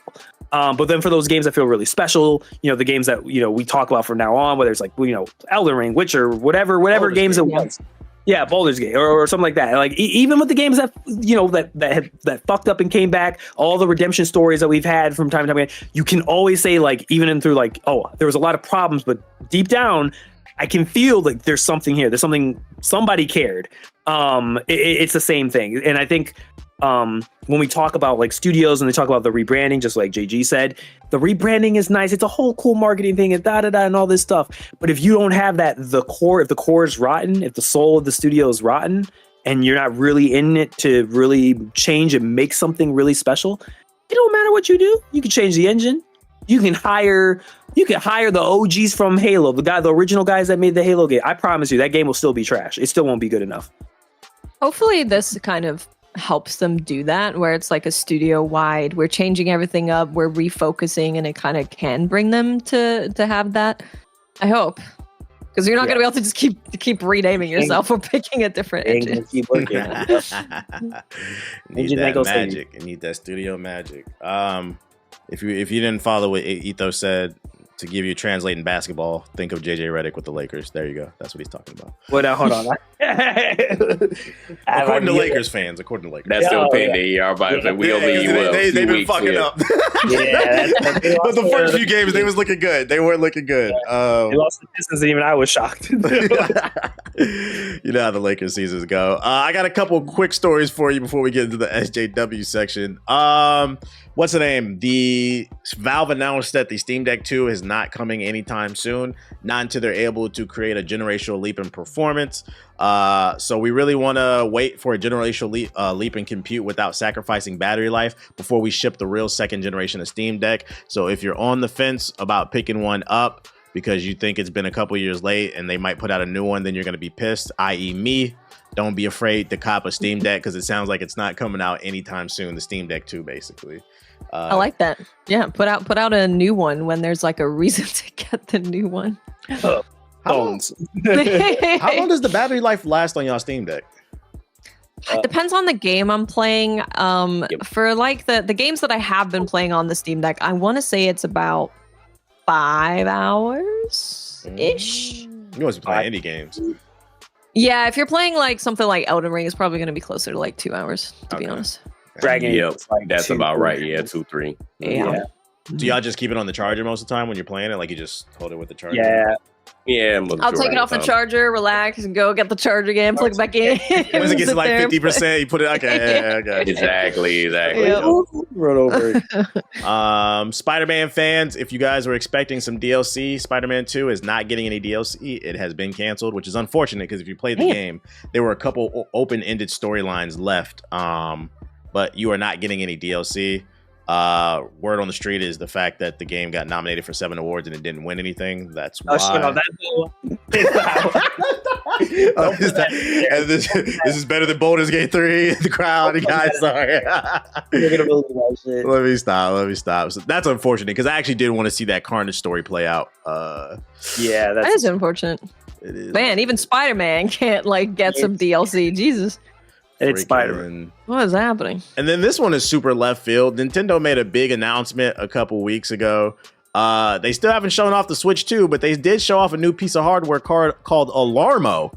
It's a Nintendo alarm that costs $100, and it plays Nintendo music from Mario, Zelda, and Splatoon, and there will be constant updates as well as like ambient noise. Also, they just recently announced their own streaming service where you can stream Nintendo music and get custom playlists based off your vibes. What's this doing for you guys? You guys like that? Alarmo? You know, if it's a novelty, like, cute thing, if you want to buy it, that's cool. But I mean, ultimately, like, we all have phones, so we can just create this with apps and other stuff. But, it's, actually, I'll say, I think it is, I guess it's nice that a studio or a company or whatever is still putting out something that's a little different. So I'll give them that. It's definitely different. I'm just confused why it costs $100. I will. Though you're paying to be able to have Nintendo music in your home and them not come in to arrest you. Which by the way, is it the Alarmo or Nintendo Music? One of those two that they announced. You have to be a Nintendo Online member to get it. I want to say it's the Alarmo. You can't just buy it. So you got to pay the $20 a month and then you can buy it. You got to be the Nintendo member. So, that's crazy. Luigi hat wearers out there, it's something for you. A little something. But that's what I got for you guys in terms of news. We can move on to the social justice warrior news section. I don't know how long we're going to talk about this, but I just wanted to bring it up for shits and giggles. Being woke is the bread and butter of the internet right now for rage bait and farming impressions. And some anti-woke mind virus gamers out there fighting the good fight. And they're fighting so hard that someone put together a definitive list of the most woke video games on earth. And there's been a spreadsheet that's been spreading around online, sharing some of them. And I thought, I just share it with you guys. You could take a look at it, see if there's anything. Give me the top hits of the woke. Let's see. Charts. So right here it says Elden Ring is very woke. It contains overtly pro-LGBTQ messaging, uses body types in place of biological sex during character creation. So basically it lets you make whatever you want. The main character is a trans character, right? She's a man and a woman. It's crazy. What else we got here? Counter-Strike 2 contains overtly pro DEI messaging, features multiple female agents, including a female Navy SEAL. Sorry, what? Including but that's silly, bro. Female agent. Female Navy SEALs and SWAT officers. Let's see. What else we got? I'm trying to find like the funny ones because they're so real, like just crazy. If you look at this list, you'd be like, damn, what game am I allowed to fucking play? Let's see. Gary's Forspoken. We already knew they considered that shit woke. Forspoken, super woke. Forza Horizon 5 contains LGBTQ messaging, pronoun selections, uses unlabeled presets instead of clearly defined male and female options during character creation. Your racing game is woke. A lot of those games got flagged according to this list because you can make your character and you have pronouns. Yeah, here you go. Right here, Watts. Monster Hunter Rise. It's considered woke because it has LGBTQ messaging. Uses body types in place of biological sex during character creation. Basically, you're allowed to make whatever the fuck you want. They don't like. You know what? Shout out to the Monster Hunter community because they announced that there would be no more gender locked armor in WoW. So, like, if you're a male character or a female character, when you make armor, it looks a certain way. In WoW, you'll be able to pick whatever you want. You can mix and match them. You can wear whatever you want. And that crowd tried to come after the game for that. And the Monster Hunter community was like, no. They were just yelling at them, calling them weird, telling them to go away. And I think Grums was like, guys, Monster Hunter's safe for now. Okay. It's safe for now, but we have to keep an eye on it because it might not be safe.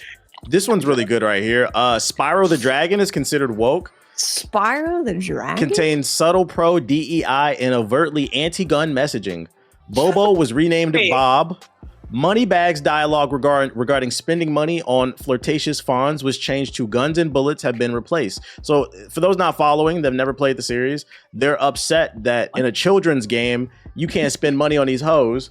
Because it shouldn't have been there in the first place. That got adjusted. They don't want him doing that. Where's another funny one?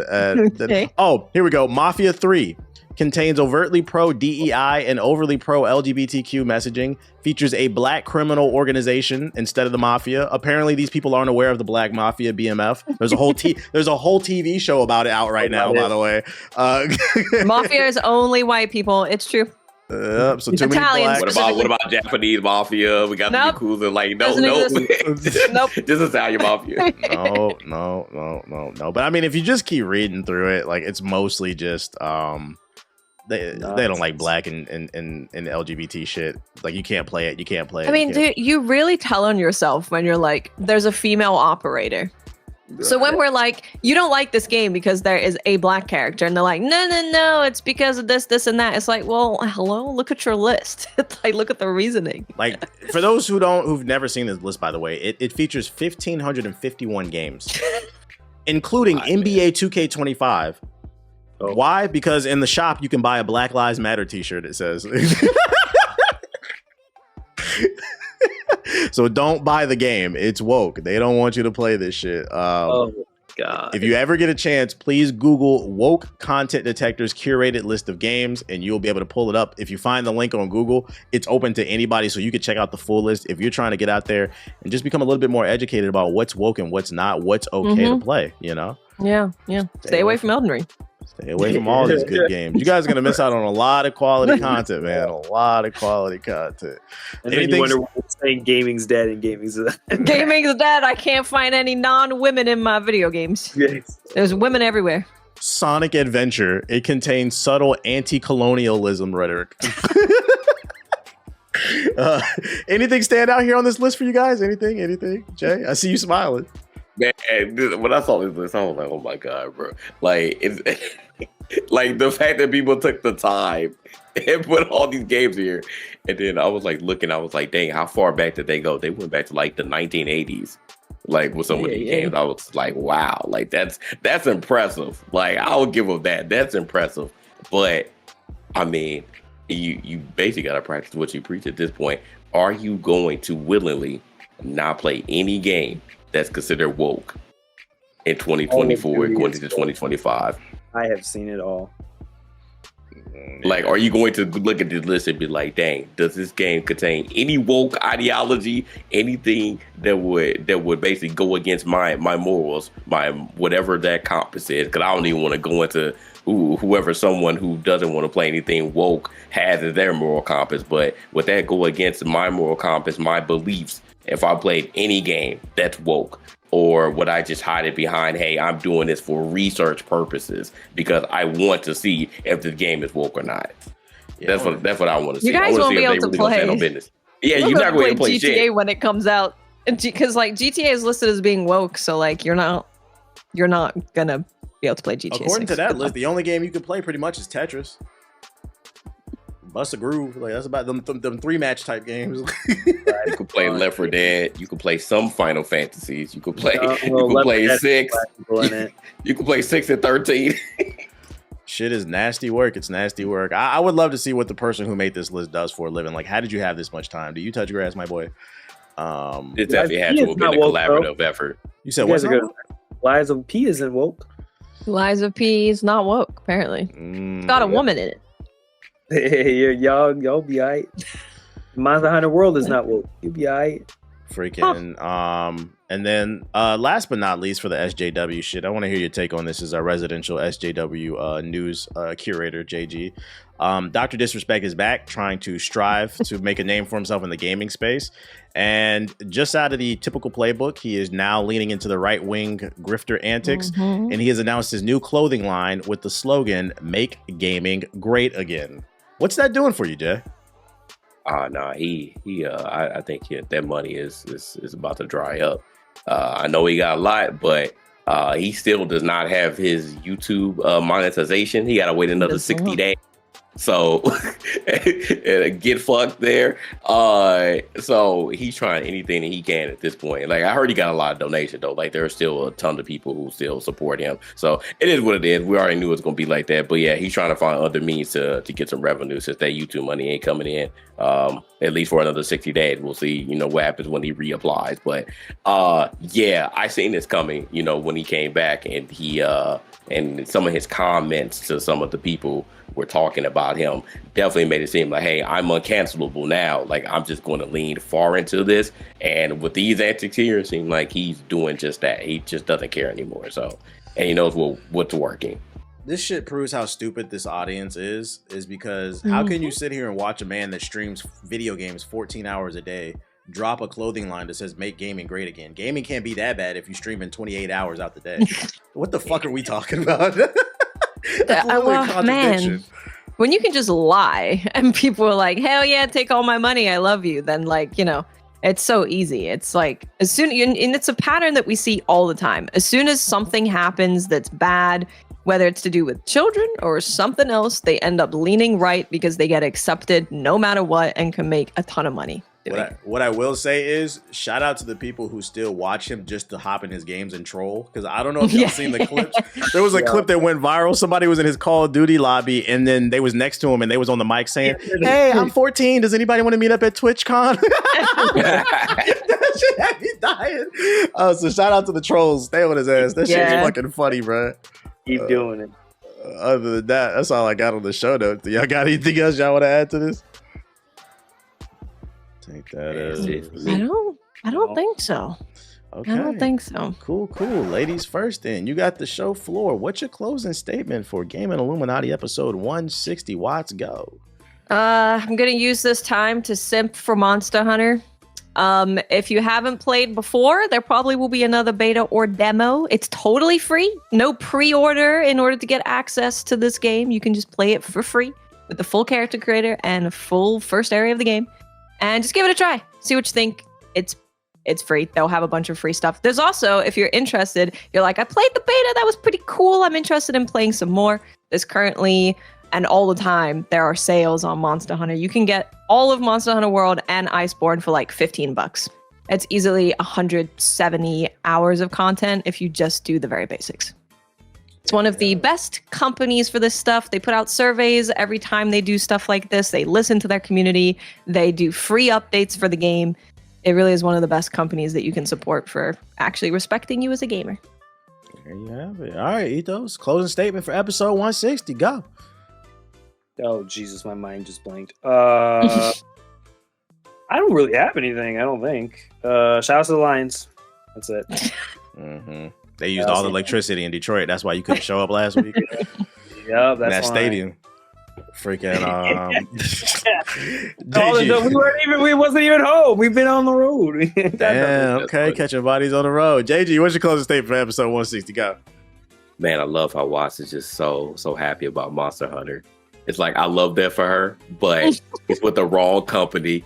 It's still World War Capcom over here, man. Like, I'm still campaigning for Onimusha. We can do all that talk about Monster Hunter, but I need Onimusha, man. Can we please campaign for that? That's all I'm asking for. Yakuza thing come out?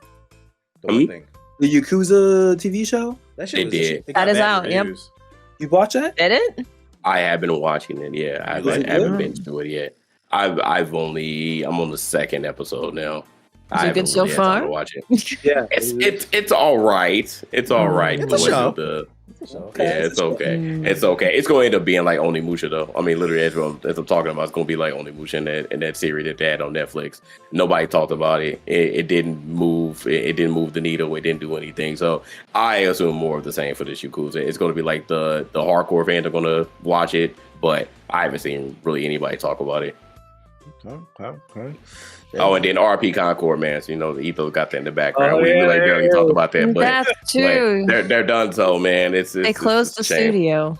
Yeah. If it makes you feel better, one friend that I had that was working at the studio already has another job. So, okay, that's good. I know one person who has landed on their feet. Can you say where they went? I think it's a Sony-based studio somewhere in Sony. Yeah, that's good to see. So they got relocated to another. Sony's division. at least, I think they've been trying to do that when they've done like layoffs, is like find spaces for them in their studio. So that's one good thing. Yeah. And my closing statement for Gaming Illuminati episode 160 is, this past week I've come to the epiphany that I am officially washed. I have 17 hours on Metaphor and 15 now on Dragon Age. I've been jumping between both games. And out of those both games, about 90 to 95% of my time playing both games has been in the bed or on the couch. That's because I bought a backbone for my phone and I use it as a controller, and then I stream the games using either Steam Link or PlayStation Now because there's like no latency because I got gigabit internet. So I just be playing in the bed now. I was like, I'm washed. I don't want to sit up and play games anymore, and I've been enjoying it. So I'm inching towards that Steam Deck. I'm itching. I'm just trying to see how December gonna play out, depending on Steam Deck's good. I really like mine.